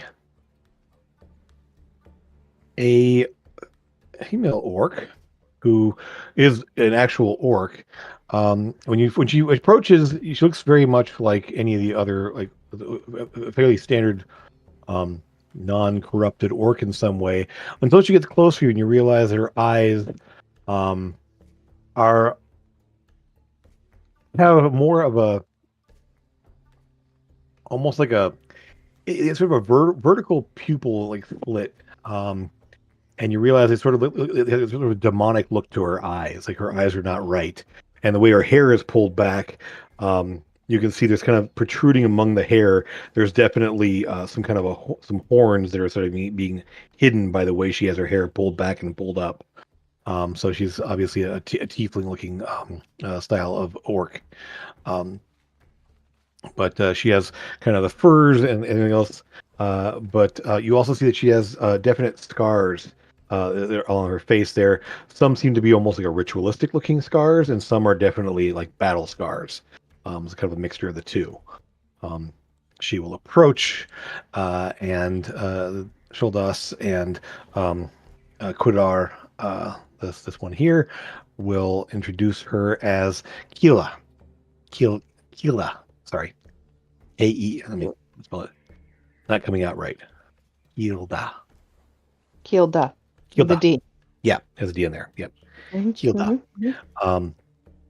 And she'll look at all of you, and hearing them all speaking Sylvan, and at least two of you understanding at least there, she will kind of speak in a bit broken Sylvan. It's like it's obviously not a first language to her, but it's enough that she can speak it. I am one recovered from the orcs of the cauldron, the corrupted orcs. They have, well, stories have been passed down that we were not always like this, and she sort of like kind of like reflexively rubs at the horn that's underneath their hairline. It's there. We used to be. These used to be our lands long ago, but we were changed over time. We now serve the masters of the cauldron, and it is. We know it is not right. We know it is bad. But we have You wish to know information about the place? Yes. Looks at all of you. Yes, any information Yes. that you can give us would definitely be useful. It is a place of violence and domination. And the words you have to kind of piece together what she says there because they don't quite translate right. But that's kind of the meaning that comes across there. The word she uses.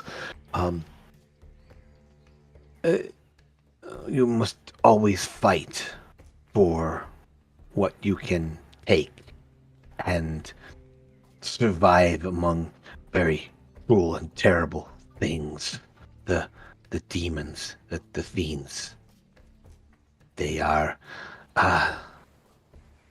terrible. She's kind of this 100-yard stare for a moment there. She's sort of like lost in that in whatever's happened. So, is there a way to win, or do you think the odds are stacked against you? Win what? Us. The cauldron. Win. What do you mean? We escaped Fine. the cauldron. We. I mean, there are So escape others is the who. win. There are others who may escape and might leave it behind, but take it.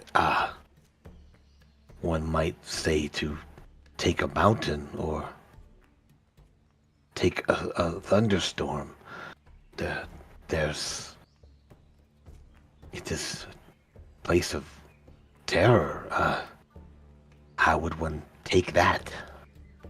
I think really she means destroying it. We want to take down the leaders at least, and try and stop a lot of what's happening. We've been moving across the continent. We started in the north, and we've been closing rifts, rifts that are open to other places, including all the on the mountain range there. There were rifts open to the elemental plane of fire, which have been closed now.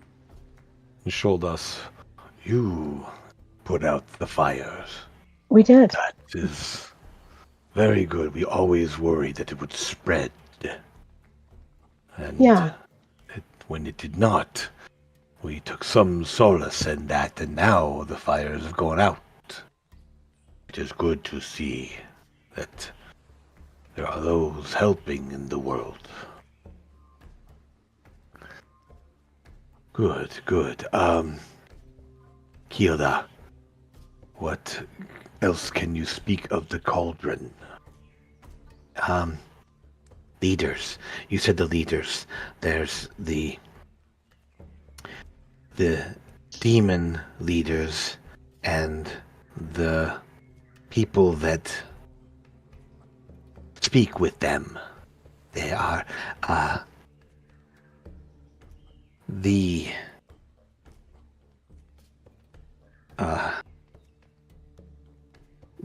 one with the sword.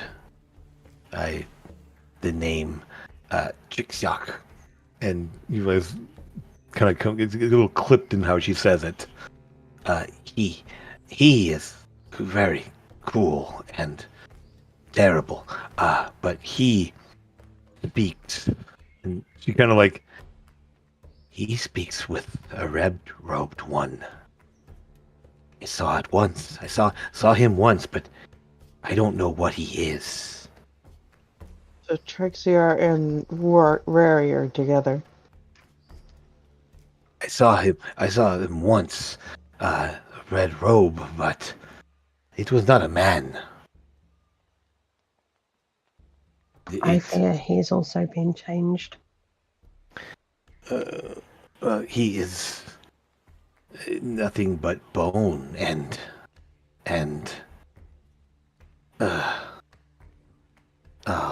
there is no flesh on him. He is a withered skeleton thing. Sounds like he's a lich.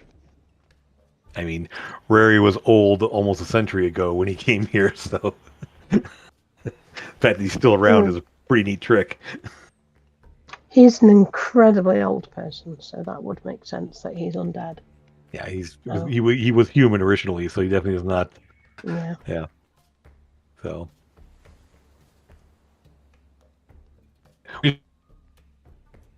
He came here. And while magic had made him still strong, like almost a century later, Mm. little long for a human to last, even with magic to help with that. The larger fiery one, I don't know what he is. He's a Baylor. I don't know. Is that He's some a sort large of demon. Yeah. right? He is. He commands the demons. Chick-Chuck commands the lower troops. He commands the demon forces and such. They all bow to him, and it is said, I never saw him, that a man was a man with pointed ears and a beautiful face speaks with him. A beautiful face. Is that what you Yes, said? that is what I've been told. Fair skin, silvery hair color of silver.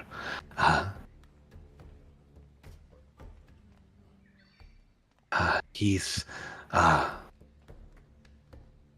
he seems to be able to speak with the demon, the Baylor that you said. Okay, Yes. well, yeah. I don't know what they do, but those are the ones we know are in charge. And there's many other demons, other orcs, and other things that they command, and there have been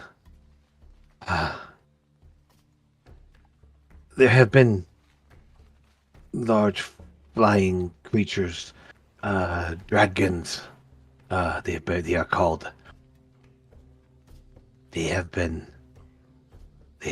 come recently. Dragons are recent. Like, that's not. They haven't been here for a long time. This is new. Yes. None of the people and you realize she's searching for a word, and there is no word for it. That she's like and the Sylvan like phrase that comes out is the ones that gave birth to me. Doesn't have a word for parents. Okay. As it's not something that their that they, but Okay. the ones that gave birth, the older ones, they said there were no dragons before recent cycles, seasons. What's like again searching for a word here comes out there, but yeah, basically sometime in the last year, dragons started arriving. I think I believe that these are being pulled from a different plane through these rifts, and that if we can find the rifts and close them, that would certainly stop more creatures coming through.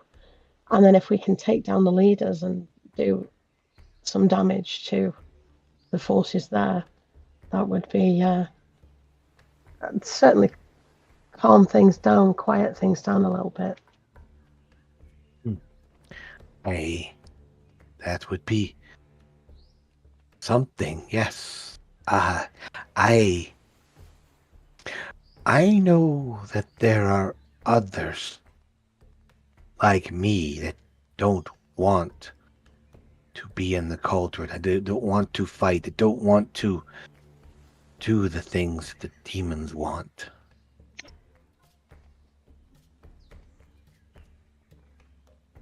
And again, sort of that So we can do the things the maybe- demons want. And again, it's that sort of like trailing off to Yeah. a very haunted look.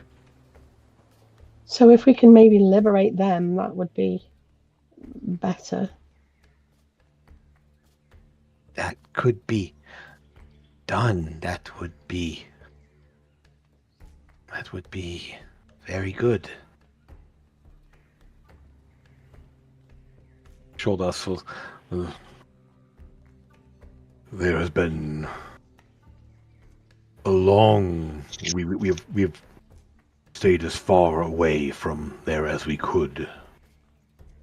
It is said that these entire plains were once roamed by orc riders. Now only riders are dangerous and violent. To have the plains returned would be amazing. I don't know that we could approach. We are too different.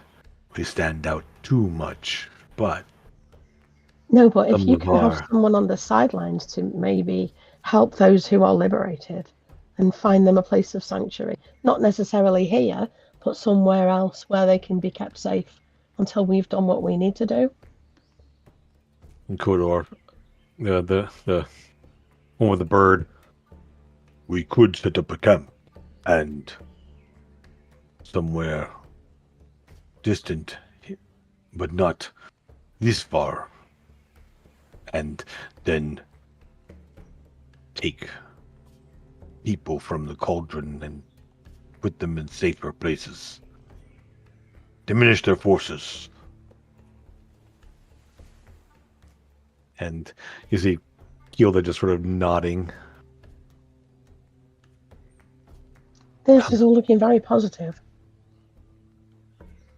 It is not all of the orcs there will want to leave. Some are very, very bad, same as the demons, but there are others who do not want to be. It is hard to know who, but there are more. Well, if we take down the leaders, then it would be easier to know.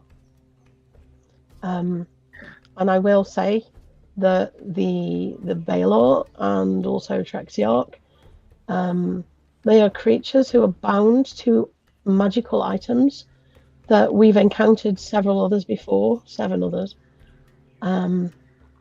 They can be banished. The items, I'm going to say items, not coins.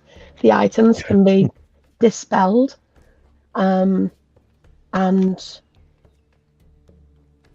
that would make the men that you speak of less powerful. I know that they are powerful men in their own right. They are powerful magic users, but without the demons, they would be less so, and that would be more doable. And without those commanding the demonic forces, I think it would be more doable, and I think that more people would be able to say, I don't want to be here. They will nod and I mean, it's as if you're speaking of like stopping a storm, like calling down. Mm-hmm. But they will nod and agree, obviously, that would turn the tide at least. Yes. Yeah. I I just need to stay away from that blade. The demons and Gilda will stop. She'll say, they can come and go from those windows, those ripples. Yeah. That they They are not from this world. No, and those Well- windows can be closed. This is what I'm saying. The rifts, the windows, we can close them to stop anything else coming through. We've done that with the fiery ones on the mountains and with others before. So the more of those that we find, the more that we can close, the less creatures, the fewer creatures will come through from other places. I will. What? Kodor, you will go and establish a camp for escapees. You go close rifts and put away these demons. And Keola, I will go with Kodor, and I could go back and speak with others, find more. And you can see her stealing herself there. Yes, this I can do. Yes. Just be careful. There is no other choice, is there? I have to be. Well, you could go back once we've dealt with some of the bigger stuff. I think if we can signal you, saying, now is probably a good time once we've hopefully taken down some of the bigger stuff, maybe close some rifts. I think some would be willing to fight to help. Okay. I don't think you 5 can fight an entire army. So No. if we can divide the army or set part of the army against the others, that will change things, and then we can be more than just tools and weapons. And those nearby will nod. Kodor will look at you, Amethyst. You. He kind of like points to the head there. You can speak. You can see. Kind of pointing to his head. Telepathically, I will say yes, I am able to do that. Kind of blinks for a moment there and closes his eyes. Yes, I see. And you hear he'll reply. And he will say,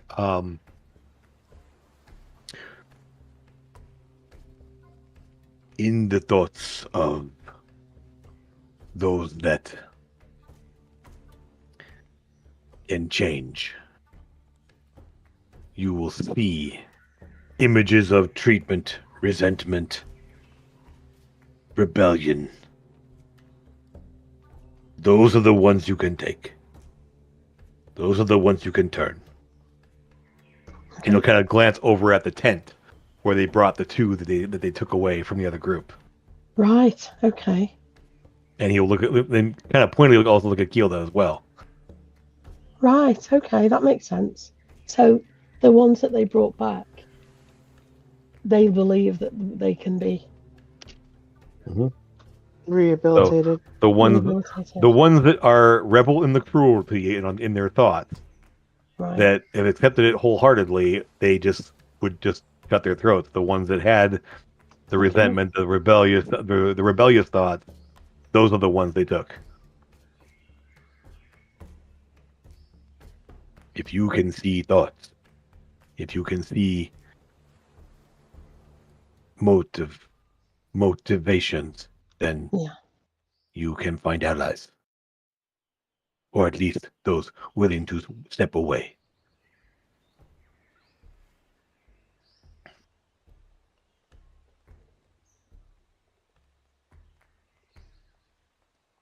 The cauldron is many days' walk.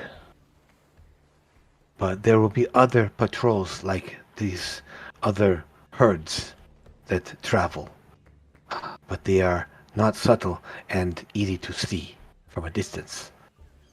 if you avoid them, or if you're willing to. If you attack many, it may draw out forces. So, and showed us we could assist with some of those if we can deal with the patrols, smaller patrols, not like the ones you saw today, but smaller patrols we will engage and deal with as much as we can. I think we can manage that. How are we going to tell whether or not they're the good ones or the bad ones in the middle of combat, though? We do not. Koldor will look at pointedly at Amethyst. Our methods are not quite so destructive. And like looking at the head exploding, ice ball exploding, person of them was already there, or you with your axe. We are Yeah. not quite so destructive, and it's a matter of capturing rather than. And it is regrettable. There were, I'm sure, some others that may have earned, but you would not know that. But we will, we do what we can to capture first and then take. Yeah, their attacks aren't quite so strong, so. No, no. But if they're able to tell which ones can be rehabilitated, Yeah, so good. once they can take prisoners, once they can like get a lull in the combat or capture people and like tie them up like you did or something. So yeah. Yeah. Okay. Yep. So,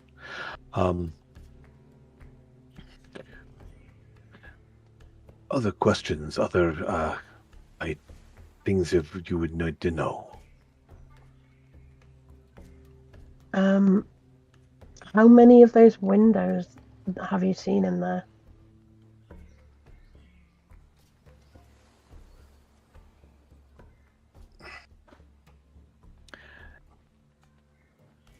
I have seen. I don't think I can see all of them. Some are away, some are hidden, but I know Earth, and she kind of like one Earth, 3 fire, and she's not sure about that one. She was like, I it might be 2 or 3. I'm not sure. It's and then I don't know how many to the bad places. At least 4. There might be others.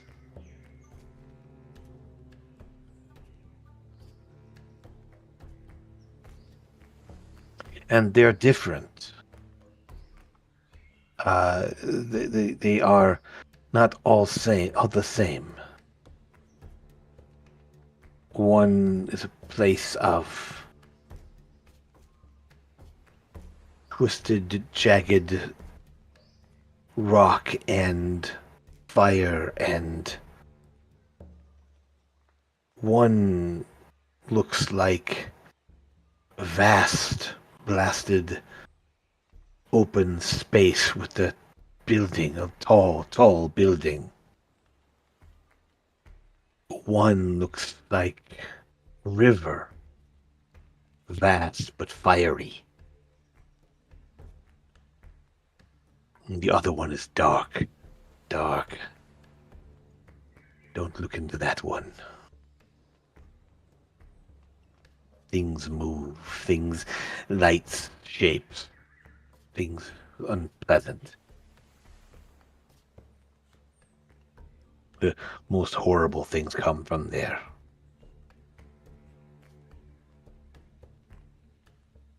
That would probably be the lands that I don't want to go to.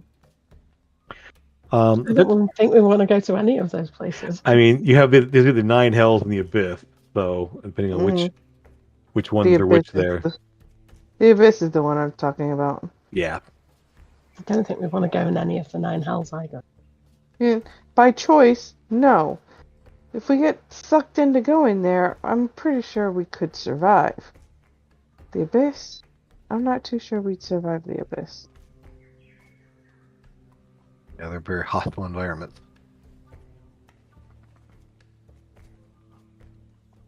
Well, if there's anything we can provide to you, please let us know. But you seem to be very well equipped. We call you're very outlandish gear to them. I mean, their stuff I mean, it's kind of that tribal, like primitive, somewhat primitive, but well made, well used. Everything on them is practical. It's all made from like very natural looking materials. Some obviously scavenged weapons that have been retooled and remade, like the spearhead on here, obviously came from another weapon. His bow has like strange like bone and even bits of metal that make up the part of the bow that looks to be very, very strong. His this little like kilt looking thing down the front here, as you're up close to it now there, those aren't metal, those are actually bone. Like bits of bone that have been shaped and formed into that, but they're very metallic looking. Like you realize they're not like they're little like carved pieces that have a bit of a metallic cast to them.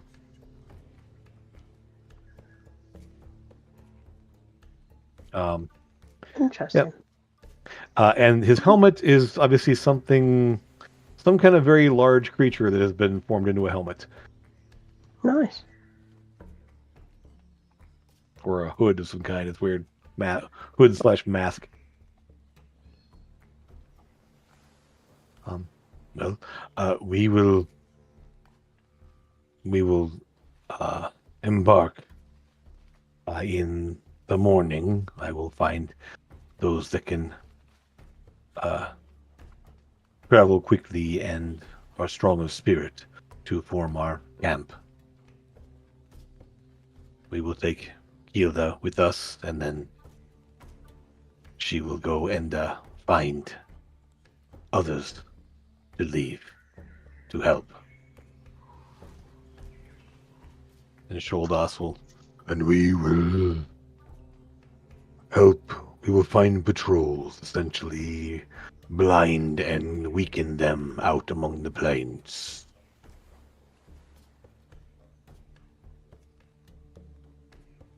This is a time of change, a time that something better could happen.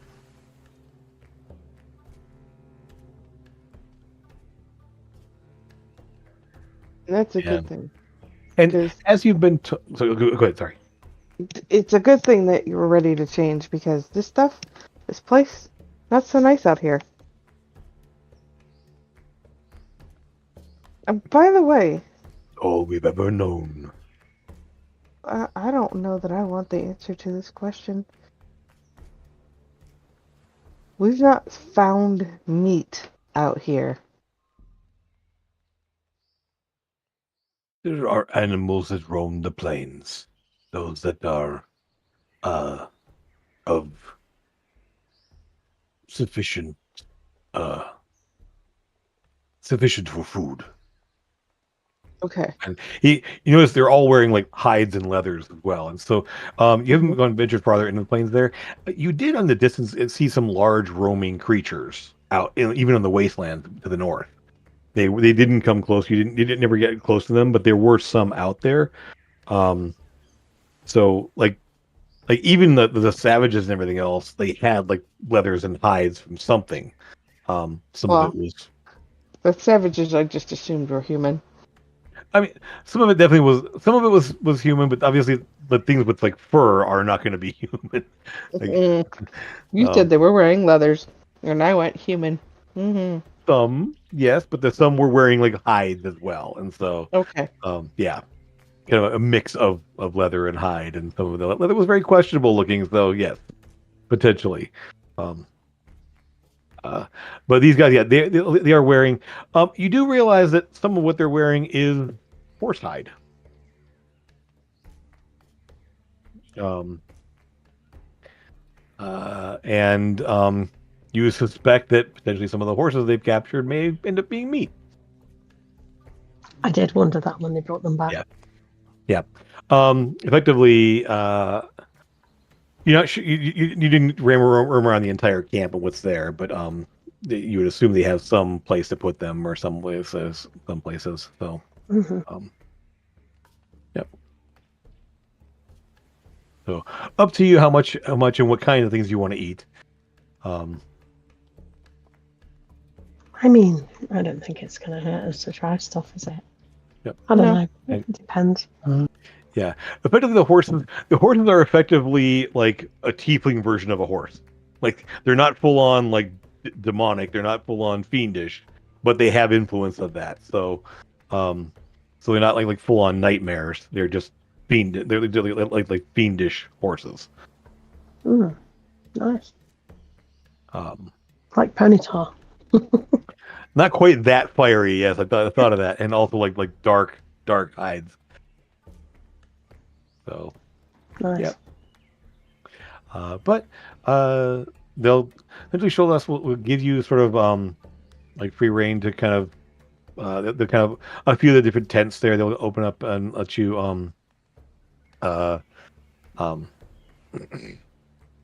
use one of the tents there to sleep in, or where you can set up your own accommodations outside of the place, whatever you want to do. They kind of give you the run of the place if you wish.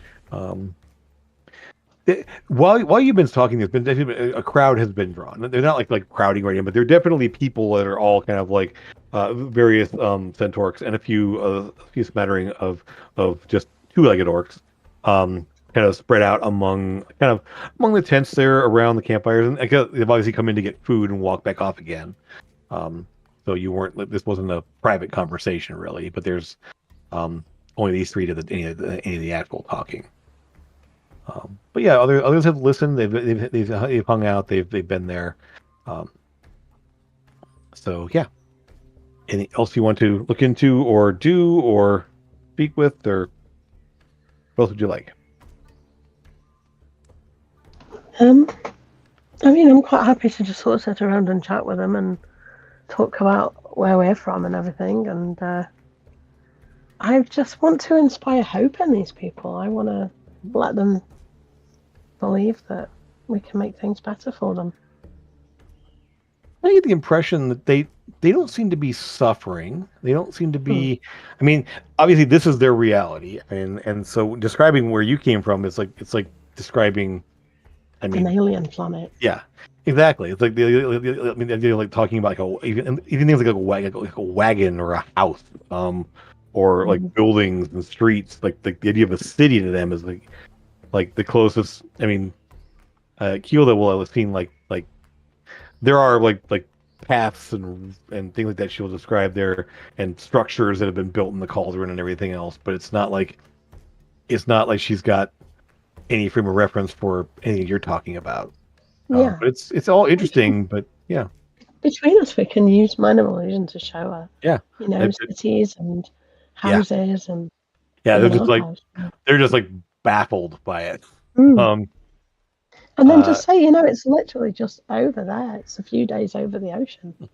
It's weeks. And then talk to them about the airship and everything that we've got. Yeah, think about people crossing an old ship across the Atlantic. It's kind of like yeah, it's been done. Yeah, well, yeah. Yeah, it was definitely done. In some of the buildings there, they're Hilda and she'll call over some of the other ones there.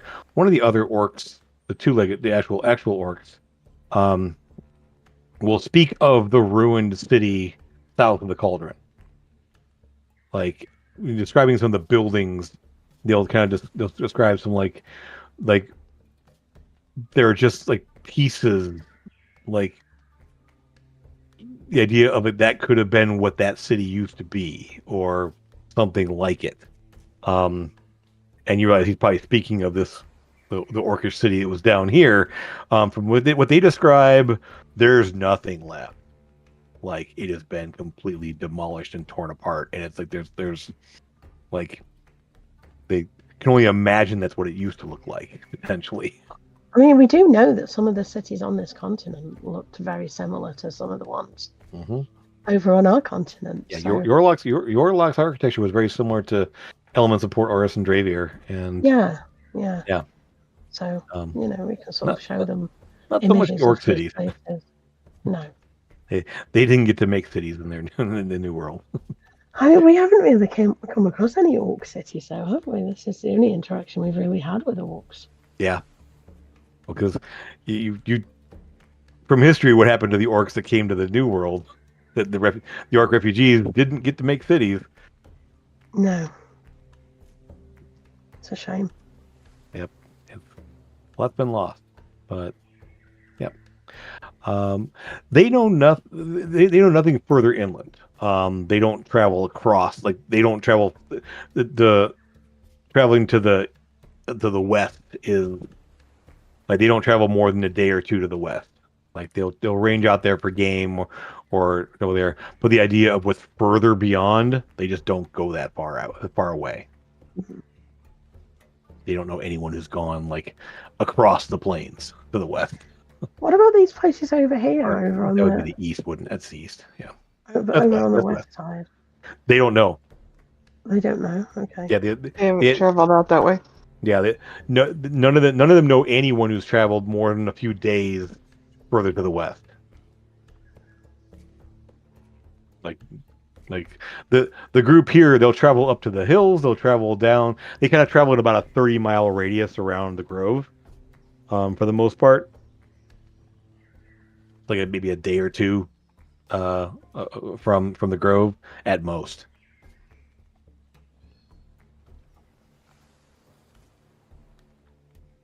But yeah, they would like if you try to show them like a map, they have no clue what's over there. They wouldn't even know there was a river over there. Okay. Yeah. Well, we can definitely show them the map, can't we? And say that there are places over there, and there are obviously there's a river and stuff like that. Yeah, according to that. So, so I mean, Sholdas was like, maybe someday we send young riders as far as they can go. See what's out there. Yeah. When it's safer. Yeah. When it's safer and the land can heal from all of this craziness and chaos. Yep. So, rest and any food or drink you wish, please partake of it. What is ours is yours. Thank you very much. We appreciate your hospitality. Athena's going to pull out her ale casket and offer some to them. Because hers is different than theirs. Well, they don't really have alcohol here. Nothing. They don't keep things long enough for it to ferment, and so fermenting isn't a thing that they do here, because they basically just make it and drink it, or make it and eat it. There's no preservation or anything like that. So, while they will take some, they don't like the taste of it, and it feels the bubble or anything else like that to it. They're no, like there's no bubble, but yeah. I mean, I get you. I think ale has a bit of a bit of a different taste, a different feel to it than just like water or juice Uh-huh, or uh-huh. whatever they make here. But yeah, I mean, a few will have some, and some will just, whoa. Some will like have a little bit, but they're not like there. But yeah, nobody like partakes of it, like of any like nobody like you said you kind of get the impression that a lot of them do it more for politeness. I'm like, oh, you're sharing something. I don't like that. Give it back. You can have it. I don't like it either. Sorry, Athena. Listen, Each it's their own. alright. More for me and Rasmir and Esk. Mhm. Yep. So And Lucas if he wants any. Although I've never seen Lucas drink any. No, I don't think Lucas drinks either. He drinks a bit. He doesn't drink a lot. yeah, I've seen it a couple times. Yeah. All right. Well, in that case, they will offer you up one thing. They will have is, effectively what are healing potions. They will have some graders. If they don't have any superiors or anything like that, but they do have some greater healing potions. They'll give you. They can hand over 6 of them. So if you want to be those up over there, uh, um, the one thing is they're a little bit better because instead of 4d4 plus 4, they're 4d4 plus 8. Basically plus 2 per die essentially. So they're a little bit better. They have sort of a kind of sort of a brownish liquid there, a little bit sap. It has a little bit of a honey texture taste to it there. You got to shake it. It's a little bit thick. You can't do those as a bonus action, however, because they're just a little too thick. You can't just like slam it down there because they're a little bit too thick to just like slam it down fast. So 44 plus 8, but an action only.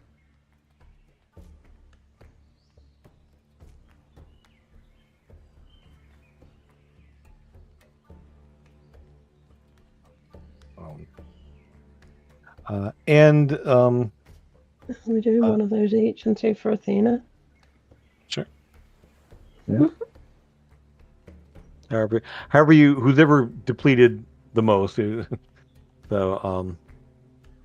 but that and you definitely get the image. Those of you with the magically inclined here, there are definitely shamanic type, like druidic, ranger type magic being used among them. There are a number of birds and small animals that are around.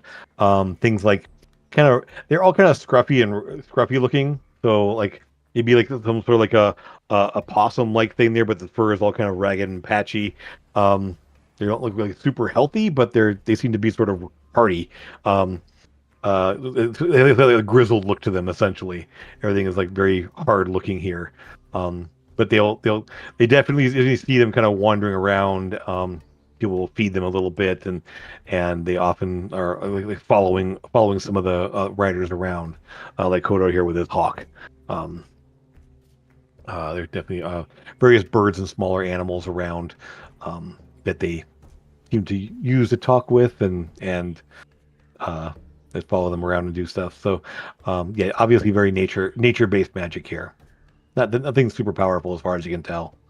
There's no like major enchantments happening in this place or anything, but they all there's definitely some that have magical abilities. Okay. Well, we can set up in the morning. Effectively, you guys can do your watches. The watches will pass on eventfully because they have watches as well, and make sure that nothing comes close to the camps. There's you don't see or hear any issues in the night. Nothing comes toward you. Nothing shows up or anything. But you definitely are able to get a long rest and a night's sleep. Before we sleep, I'm going to cast Mind Blank and start casting that. Now we know we're being scried. Okay. Mm-hmm. All right. With that, so the morning rolls around. You see, pretty much at whatever first light happens, You'll see Kodor and Kilda, and some others have all kind of packed up belongings and gear. Um, the two orcs have actually taken up. They actually do have steeds with them. They've actually the saddles are still on some of the mounts that they were captured, and they seem to be mounting up on them and getting ready to ride, along with the centaurs as well. And so essentially they tell you they're going to be pretty much heading straight south. A few days. It'll take them time to get there. They realize your bird can fly faster, although they don't know you can't summon your bird today. Yeah. But Well, we- as you, go ahead. I was going to say we can summon our horses and show them that we've also got. They're fascinated by the Multiple fact that you're summoning up horses as well, and Yeah. such odd-looking horses to them. I mean, they're so Yeah. frail and so pretty. like Wait till they see Lucas's. yeah. Mhm. So Lucas, Yeah, Lucas. and bring out the Pegasus. Yeah, go on. Okay. Can we roll that charisma check?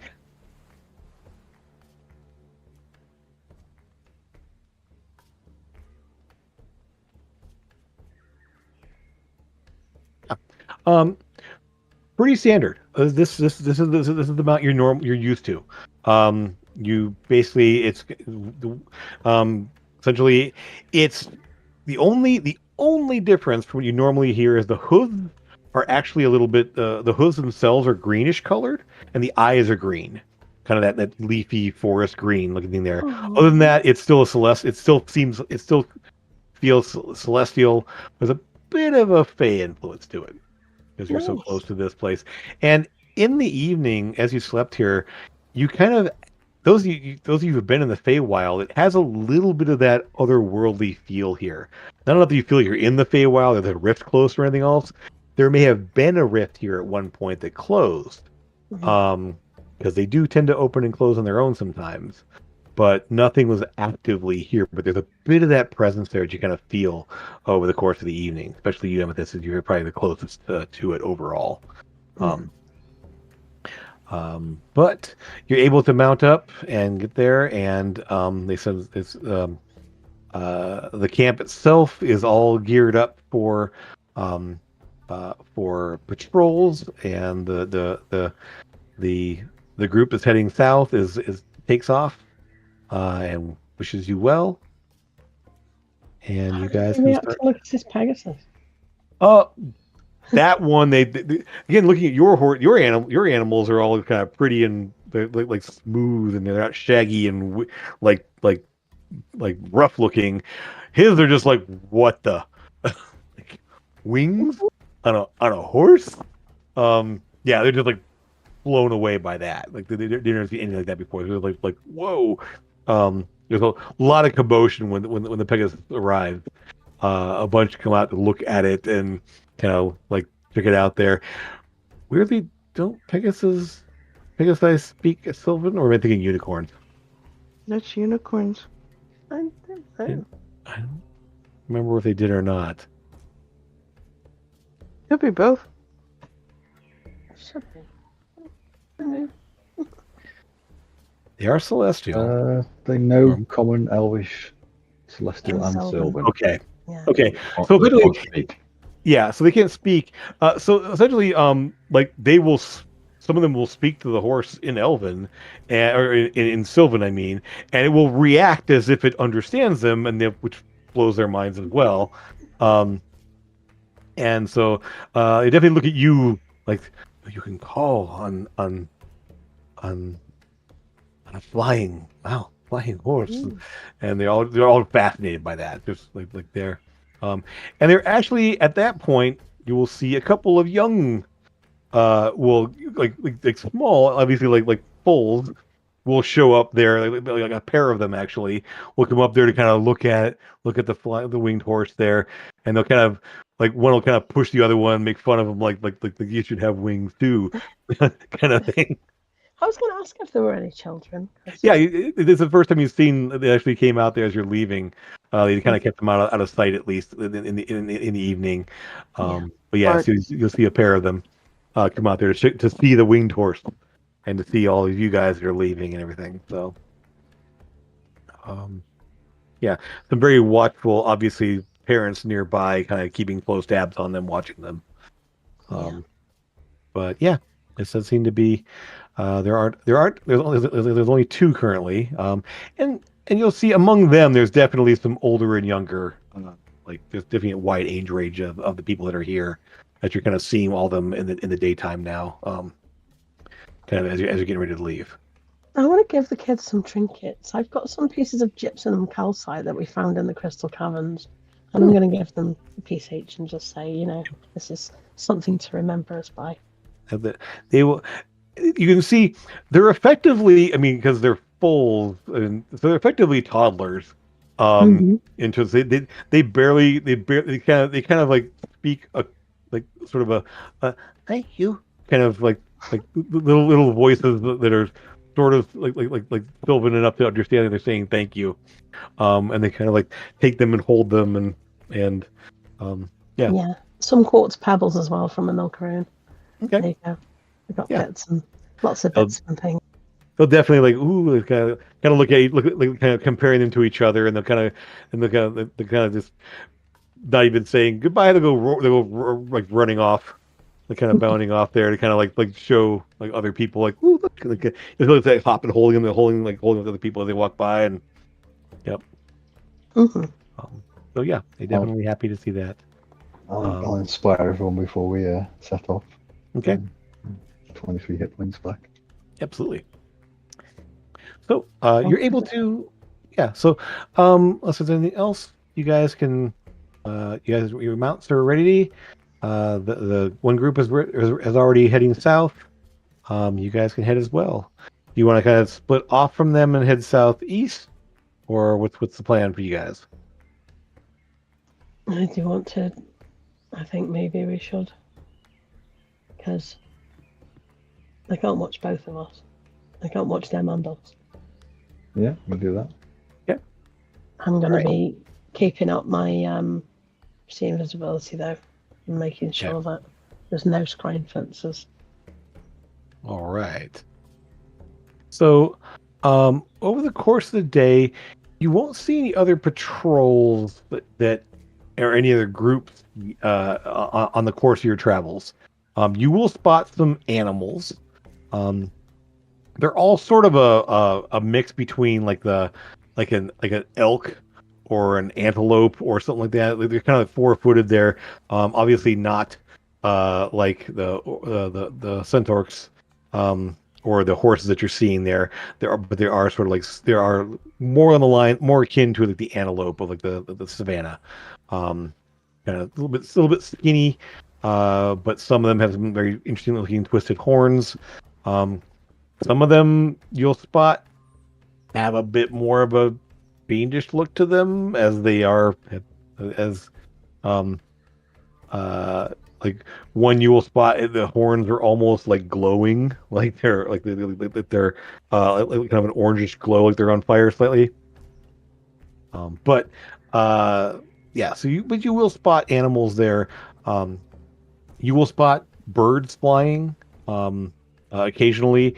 Anywhere you see any kind of trees in the area, you will see some birds perched among the trees there.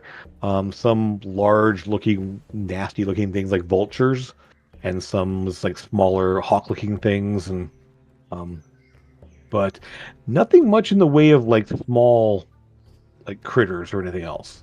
It's all sort of like larger like predatory looking things, or the larger like herd animals.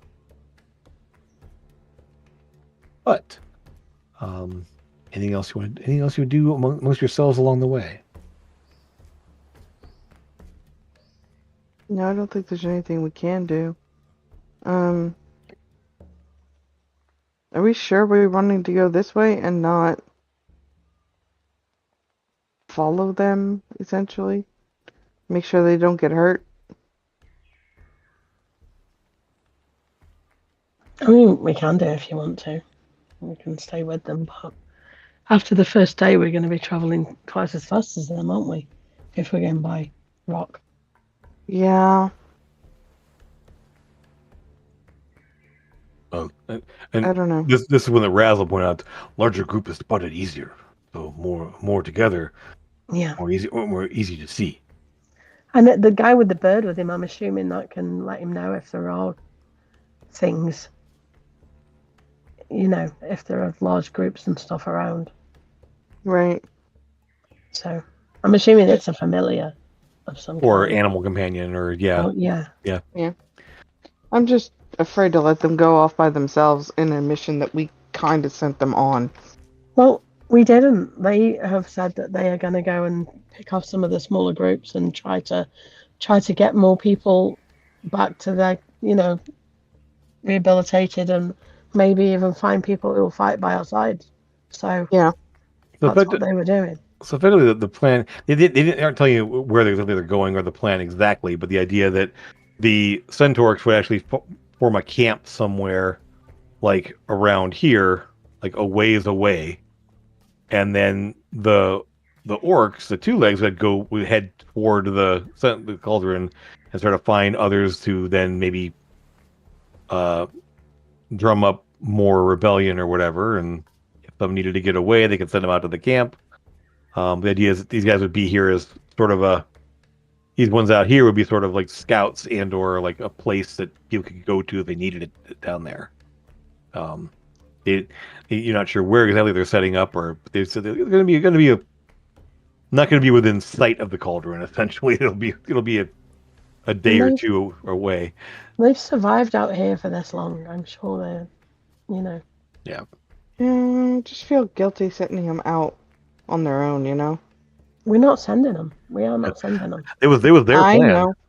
I know. I even said if you want to stay and we can let you know when it's time and you can come when we've taken down some of the bigger guys and close the rifts, but they wanted to go out and do stuff, and I'm not going to say no, don't do that, because this is their place. These are their lands. So And as you're traveling, you start to realize that even if you message them that something needed to be done, they're too far away to help. So, yeah. I mean, like, and actually, we probably won't get that. We won't get that way that far today. It would be more like. Mhm. Well, are they going to be more northerly than us, aren't they? They're going to be more northerly than us. Well, in fact, We don't know where they're going. Yeah, they said they were going to set up like west of the cauldron, like Okay. somewhere west of where it is. There, you don't exactly where, because again, this is a huge area. Like this is a huge area in and of itself. I mean, that's like 100 miles across. And that's basically so where the cauldron is, you're not even sure. So basically, if we find any people who we believe can be rehabilitated, we can say to them, head west, because there are people there who will help you. Yeah. And then Yeah. And again, if the people that can scout or people that can see them coming, they can like do what they can to to gather them up. Mm-hmm. So essentially, they just want to be closer to help if they can help in some way. Like the impression you got is they have no intention of going anywhere near the cauldron itself. No, like they're not. We don't want them to, do we? Yeah. No. The two legs are willing to go back and do what they can to help out, but they would blend in. Yeah. Yeah, and that's the idea, isn't it? To infiltrate them from the inside. And again, I mean, I would have liked to say I'd maybe come in afterwards, but they wanted to go in and try and find people that would help us to fight. So that's, they obviously feel strongly about it. Who are we to say no, don't do that? They want to believe that they're helping. So I don't want to stop them from helping. I'm just. and I don't want them worried. to die either. But that's the Yeah. idea going in there, isn't there? To try and stop people from being murdered and stuff.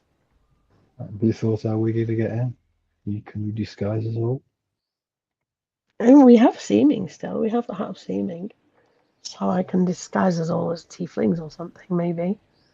Oh, let's do that. Yeah. I've never been a tiefling before. You'll be a tall tiefling. You'll be like Karlak. Well, I mean, remember these are not like these are orc tieflings, so they're Yeah. Like they're Yeah. none of them are human tieflings. They're all orc tieflings, so they're already starting big. Yeah, true. Um, yeah, among the orcs you saw there, they're all close to Athena size. I mean, they're all like over 6 foot, very muscled. I didn't have to look up once. No, yeah. Well, they're also on horses that are very big too. So, I didn't have to look down at all either. yeah. So, Alright. yeah. So again, it doesn't. I mean, you're like by the time you're here, when you first take off there, you kind of see the group. They're moving pretty quickly initially and kind of heading pretty much due south while you're heading more southeast. So it doesn't take long to kind of leave everything in the distance there and move on out. So as you're kind of heading down that direction, Amethyst, now that you're more aware of it, like every mile you move in this direction, you can kind of feel the dagger. Like it's not louder, it's not more present, it's just more obvious. Like you like it gets to a point where it's just like this constant like this it kind of reaches a point where it's just this constant like slight vibration and a bit of a buzz in your head. Eventually you're able to kind of tune it out, but it doesn't get any louder or softer. It just stays constant the whole way. Ever present. So is there anything to do with any of that information or anything else you want to do in terms of prepping along the way or looking for stuff or what's the plan? I know why it's doing that. I feel like it's sensing its daddy, and it's obviously fearful, probably for us as much as it for itself. Yep. But it's sort of this like imagine someone who's it warns you of danger. Normally it was like it's always dangerous now, it's always dangerous now, it's always dangerous now. Yeah, since we got here. Yep. Yeah, especially once you cross the hills and you kind of got within this distance here, it's like now it's like this still there. Yeah. We're keeping a lookout for any more packs of horses traveling around and things. Yeah. Avoid them. Okay. And if we do see any, we can obviously feed back to the group that we've seen them. Okay. In that case, so over the course of your first day, at least, there you don't see any. Like I said, you see some animals, and the fact that you're seeing some animals around there is probably a good sign that there aren't any like packs of like marauding horses in the area either. So you are able to see. You eventually you'll spot like the trail of the large group that you took out. They are so you can kind of follow on that trail if you want, or because I mean again, 100 horses charging across grasslands are going to leave a pretty obvious trail, especially ones that have like sparking and somewhat fiery hooves that can like leave blackened marks everywhere they go. So you can definitely spot the trail these guys left, and it does pretty much head the direction you're going for the most part. So following that is pretty easy to do if you want to do that. So at least on your first day, you don't see any sign of other riders or anything else. So camp for the evening. Watches are. Give me perception checks to see if anybody has any. I'm using perception literally as if you roll high enough, you'll hear something in the night. Well, then that leaves Athena out every time. I mean, Athena, you'll hear sort of night sounds. At this point, you actually are kind of hearing the call of birds or some other animals out there somewhere. There's a lot of wind. Again, the rushing wind here is ever present, and you can't. But you kind of hear like some sort of an animal cry caught on the wind rushing past there. Lucas, you can definitely see that there is a strange light to the south and more to the southeast. When you kind of scan the horizon, there's a definite like unnatural glow in the direction you're going. When you look to the east, when you look further to the west, when you look out toward the ocean, you don't see that glow. It's more present directly where you're headed. So you can almost tell where you're going at night. It's just sort of like this section of the horizon has this weird orangish and then muted, like strange, like occasionally a little flare, almost like a northern light kind of thing, where it's kind of like this little orange ribbon will the eye and dissipate. So definitely seeing it there. Amethyst, the 26. With you find yourself kind of reaching out to Elia, getting a bit of a hit or miss connection. Hearing enough words to kind of be able to get a conversation, at least a bit of a conversation back and forth. A sentence here, a few words back and forth, but you find yourself holding the dagger, and in the quiet of the evening, it's the sound of the wind rushing, the sound of night birds or night animals calling on the wind. You hear a very faint voice.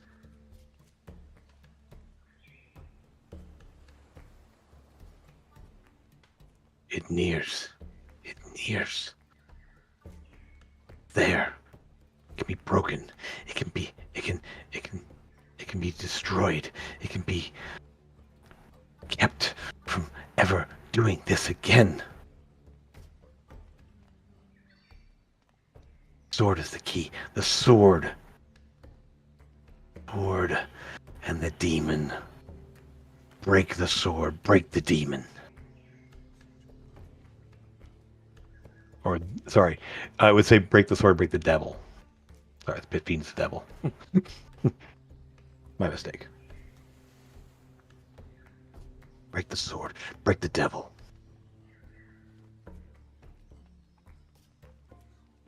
And recognize the voice?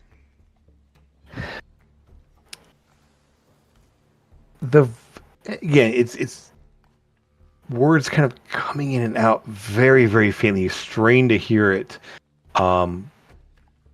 and you're fairly certain it's Nolan's voice. You heard it in that first vision. You heard him call out. You heard him speak. But this is the first time you've heard it, hear it all. Wow.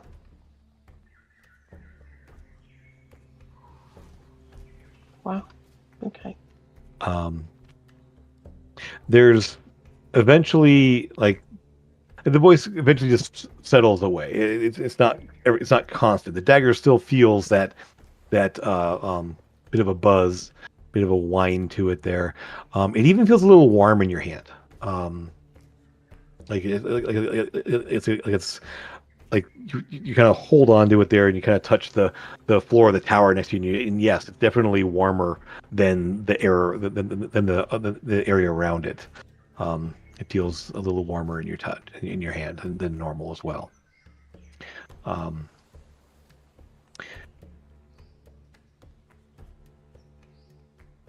So other than that, though, the evening will pass. You are able to get your long rests in again. Morning arrives, and you're able to kind of use your food, your various ways of using food there. Great food there, and/or Merlin spoon. I'll check something real fast. It already does. Right. Okay. So, with that though, in the morning, you will spot on the horizon. There's a bit of a dust cloud.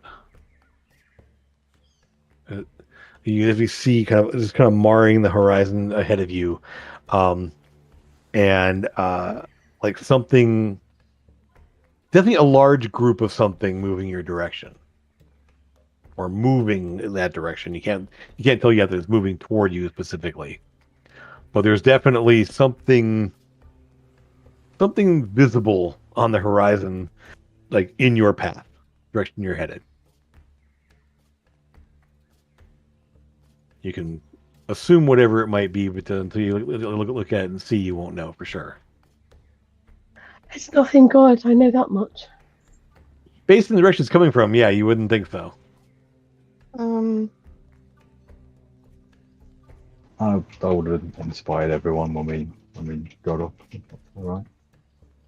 Yep. I mean, take the time for it. Collapse things there. Eat your food there.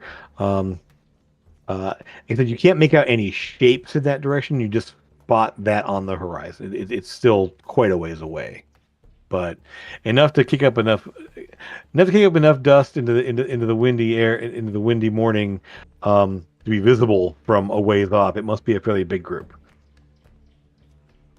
Do we want to go toward the group, or do we want to go out and around it? Today is Obviously out to pick us off whilst we're on the way there. well, today is the day we use the rock, right? Yeah. It'll be that day. But Mm-hmm.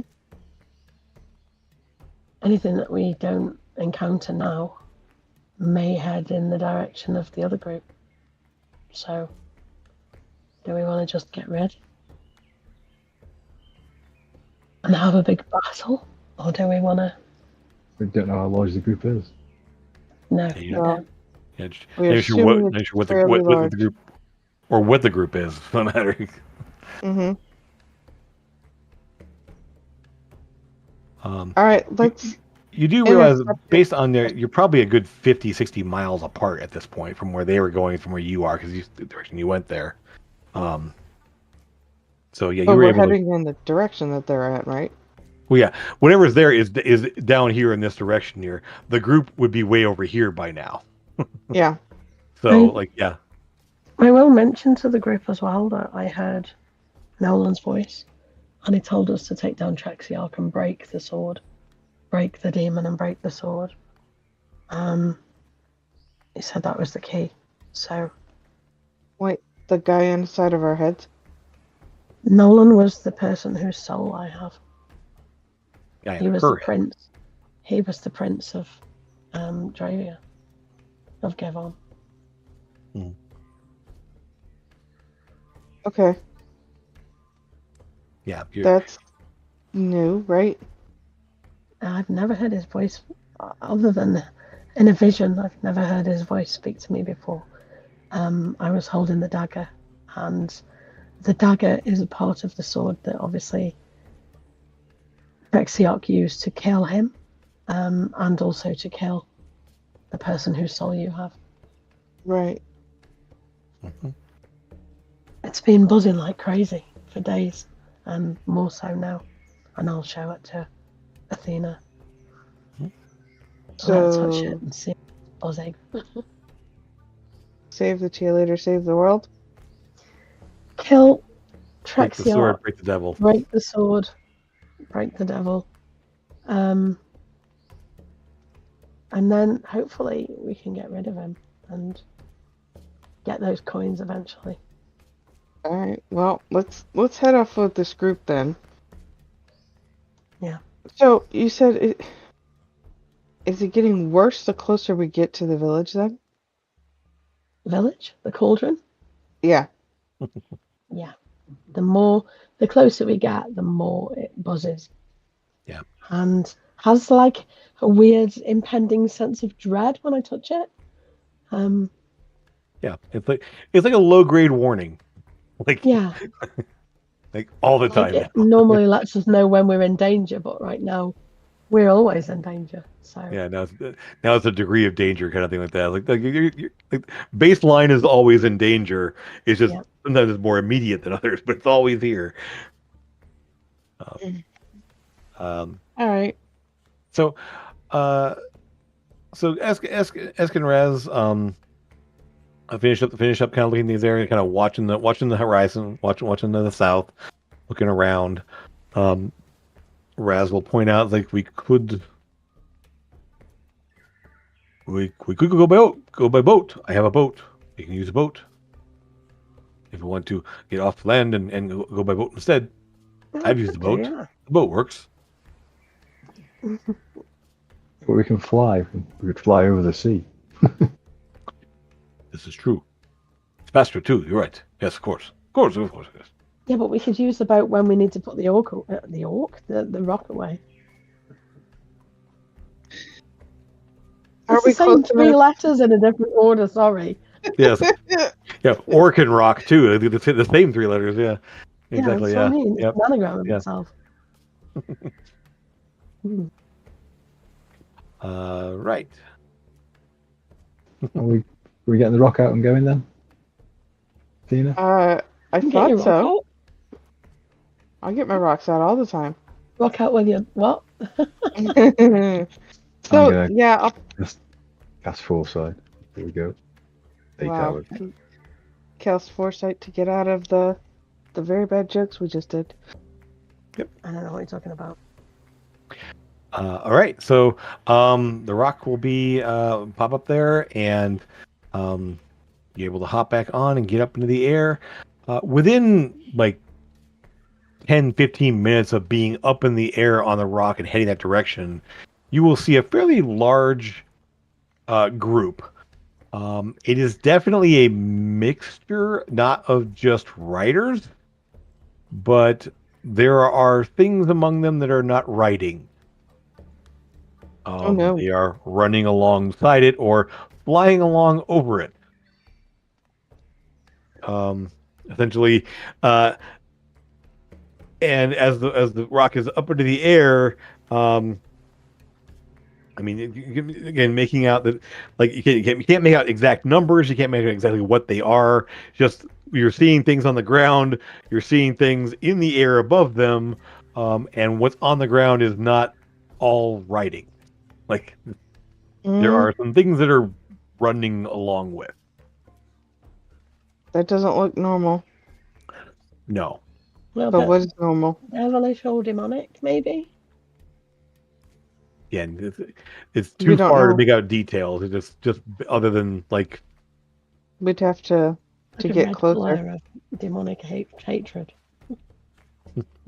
So let's go closer.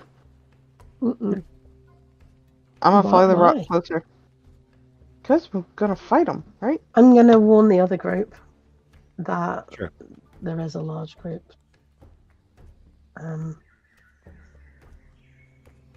And say that we're sort of heading towards the ocean. Okay. So just try and stay away from that. And as you start to approach, as you get closer to get more details, it looks to be a mixture of horse riders, not as big as the group you just fought, just dealt with, but along with them are definitely kind of loping, large demonic looking figures. You're not sure what kind of demons they are exactly, or devils or whatever they are, but they're sort of like moving alongside there. They're not moving as fast because they're all kind of moving at the same pace. And then there's some things flying up above. Roughly 30 or so riders, probably another 20 to 30 ground-based demons, and 20 or so flying. Ooh. So do we want the rock to handle the flying creatures as we deal with the stuff on the bottom?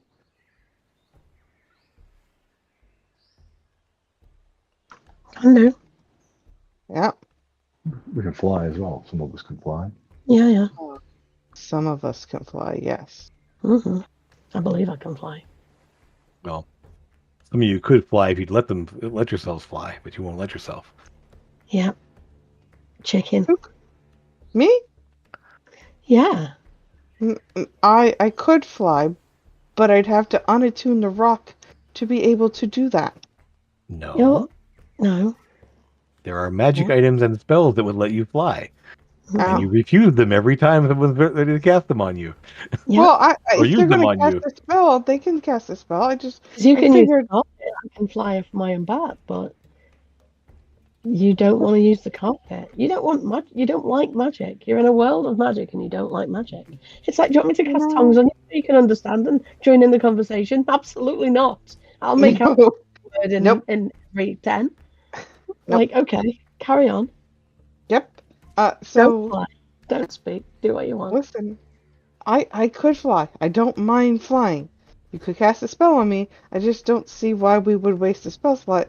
But then I forget that we have mana tech items that cast fly without spell slots.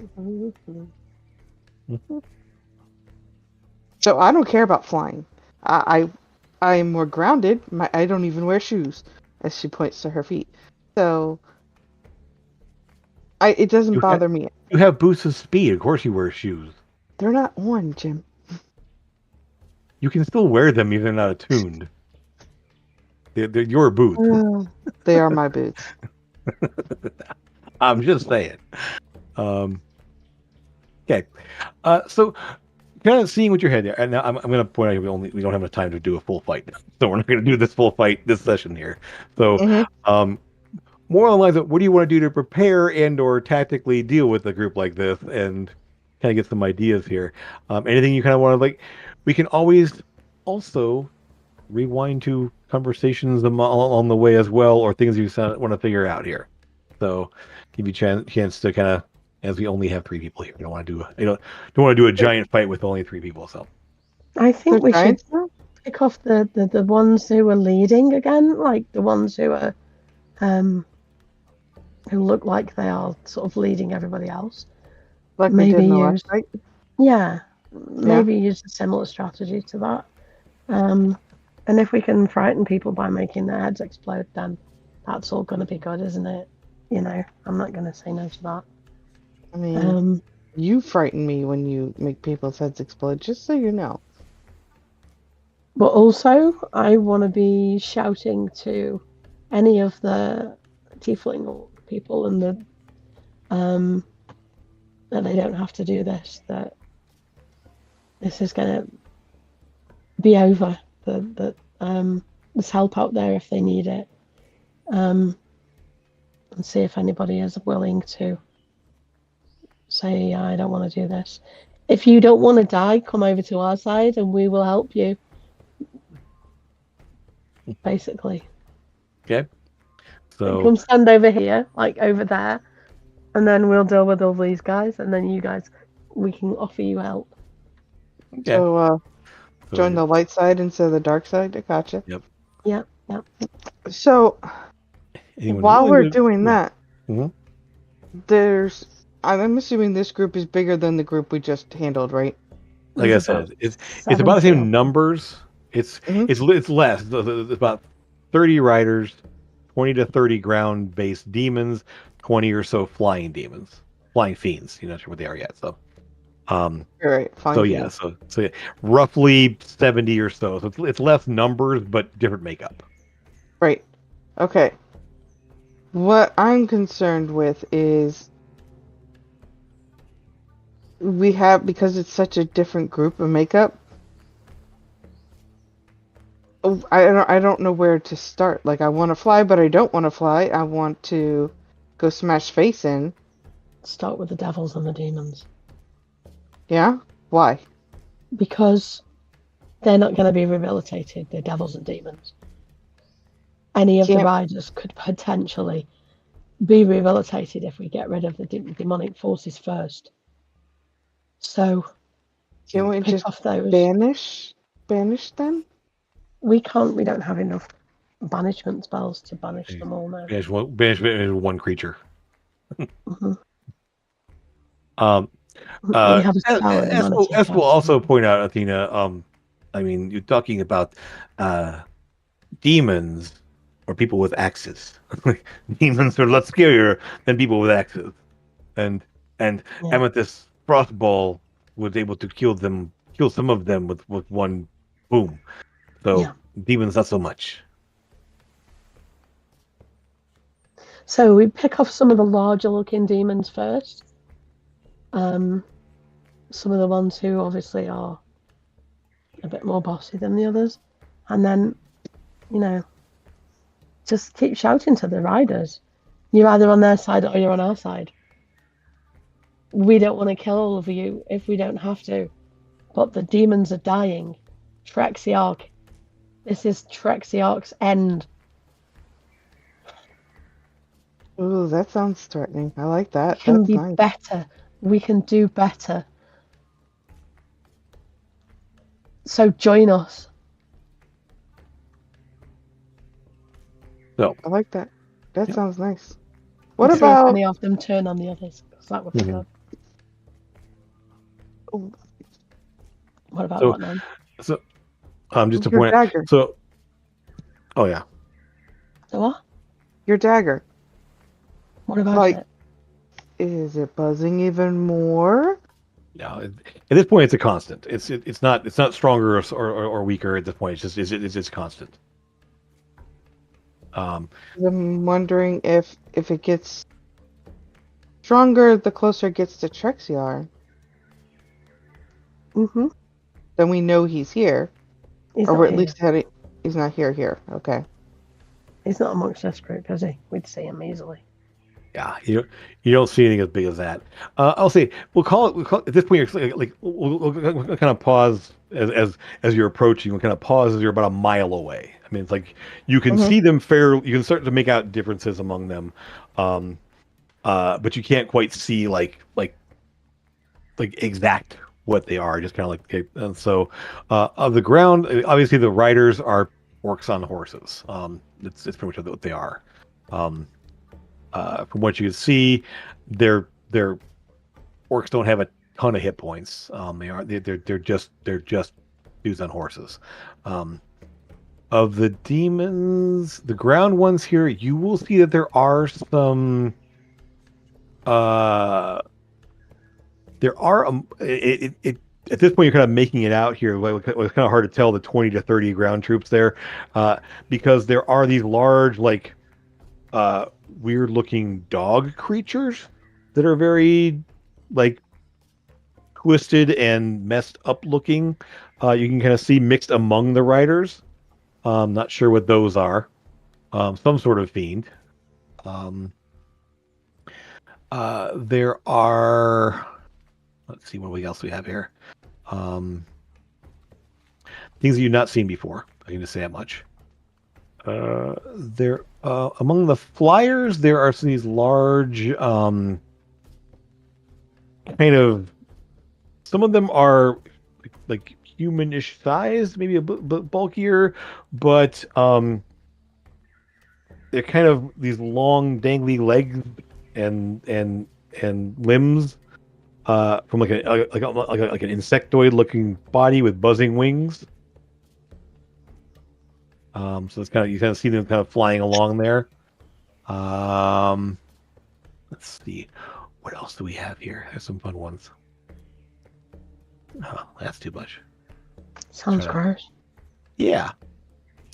And those, I mean, knowledge arcane. You can go ahead and give me knowledge arcane rolls to see if you recognize some of these things. Because Nope. you got them. Nope. Amethyst, you're not sure. You're also not trained in Arcana, so it's a little bit harder for you. Come on, Lucas, the buzzing ones are Chasmi demons, or Chasmi, or whatever I pronounce those ones there. Kind of like basically Brundlefly, but demonic. Like they're literally like. You definitely see loping along the ground. What you assume are horned devils. There's these long, they're like, at first you think they might be like running orcs, but they're much larger, bulkier, and these massive like horns and like horny protrusions across like the shoulders and the arms. Some horned devils that are Actually, no, they're a couple are running, a couple are flying. We'll just call that there because they can kind of they can do both. And the largest thing you see with that 29. One of the flying ones is, I think you might have seen one of these. You were part of that vision. Is an Alfeshni. Just sort of it's something kind of ape-like. These large. Well, it has these wings that are too small for its body, for something that bulky, but it's somehow still able to fly. And they sort of it's sort of like doing this like swooping kind of thing back and forth there. But it's just about twice as large as a human. That's the largest thing you see among them is that thing. Yes, thank you. Perfect. That's it. Yep. Show off. Yep. Nerd. Massive nerd. Literally didn't even have to leave his seat to get that. It was Excellent. excellent. I love it. I love it. And then some other various devils and demons kind of loping along the ground for the most part there. Nothing that's the dog-like ones you recognize are howlers. They're sort of these weird dog-like creatures. They often used as warhounds, essentially, amongst the lower planes.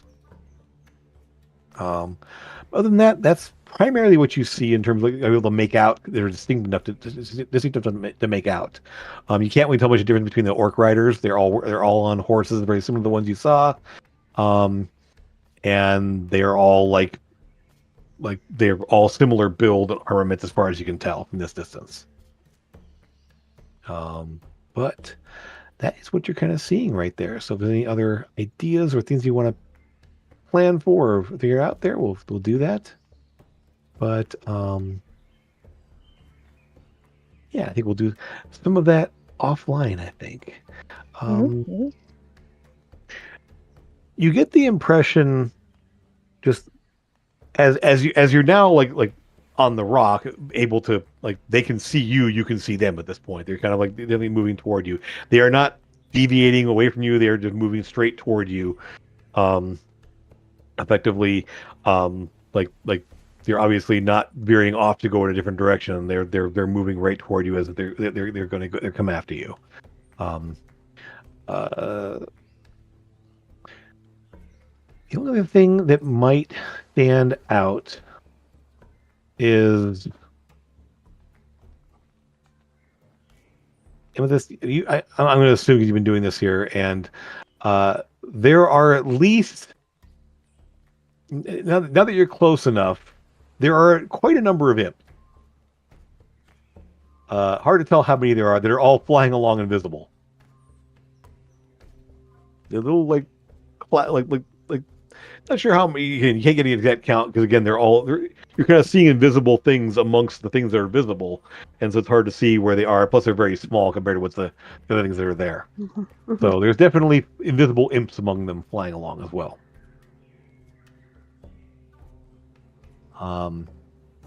So yeah, that's what you see in your initial stages. Anything else you need to discuss or plan for? I'll give you some time. I don't know that we can really prepare for this, can we? Well, there's spells you want to cast initially. You want to have going when this happens. Basically, effectively, at this point, at the speeds you're moving, you're gonna essentially get into combat at the start of next session there. So, the things you want to plan for, things you want to say, hey, don't forget to cast this on me or cast that spell or whatever. That's something to consider as well. So yeah, see invisibility. Yes. Back to the flying thing then. Do we want Athena to fly? Do you want to? I mean, I don't have to. Yeah. No, I don't have to.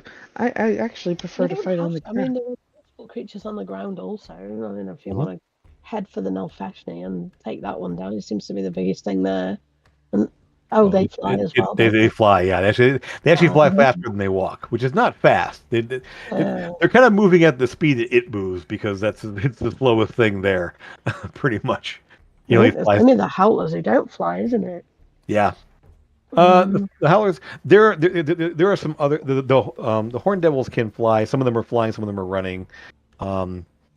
There was something else I was gonna throw in here, and I can't see where it is. Do you want me to cast tongues on you so that you can shout to the riders? Join me. You know, inspire them to fight alongside you. Yeah, I can do that. We can take down these demon forces. And just reiterate what Amethyst said, that, you know, there's help out there. You don't have to keep doing these demons' bidding. We're heading in and we're going to destroy Trexiarch. So, fight with us or fight for him, whichever. Just keep saying it. So I'll do tongues on you. Okay. I don't know that we've really got that many, like buff type things that would be useful here. I'm going to use my carpet there, obviously. No, I don't think there's anything buff like we can do to.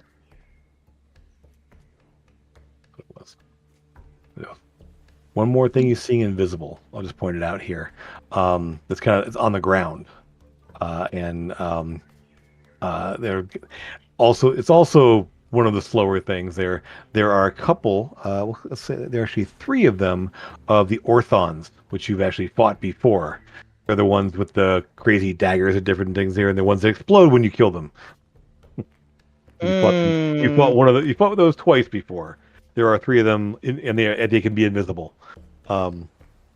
So they are currently on the ground, invisible. Well. So the two you can see visibility at the moment. We'll spot them as well, kind of loping along on the ground with the big ones. Great. I don't think Athena has seen them. No, you have not.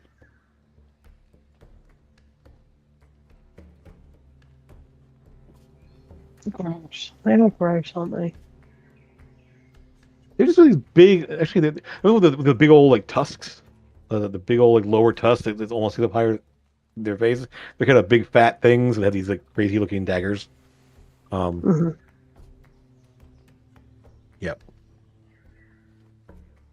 Athena, you've got disadvantage, but people attacking you, haven't you?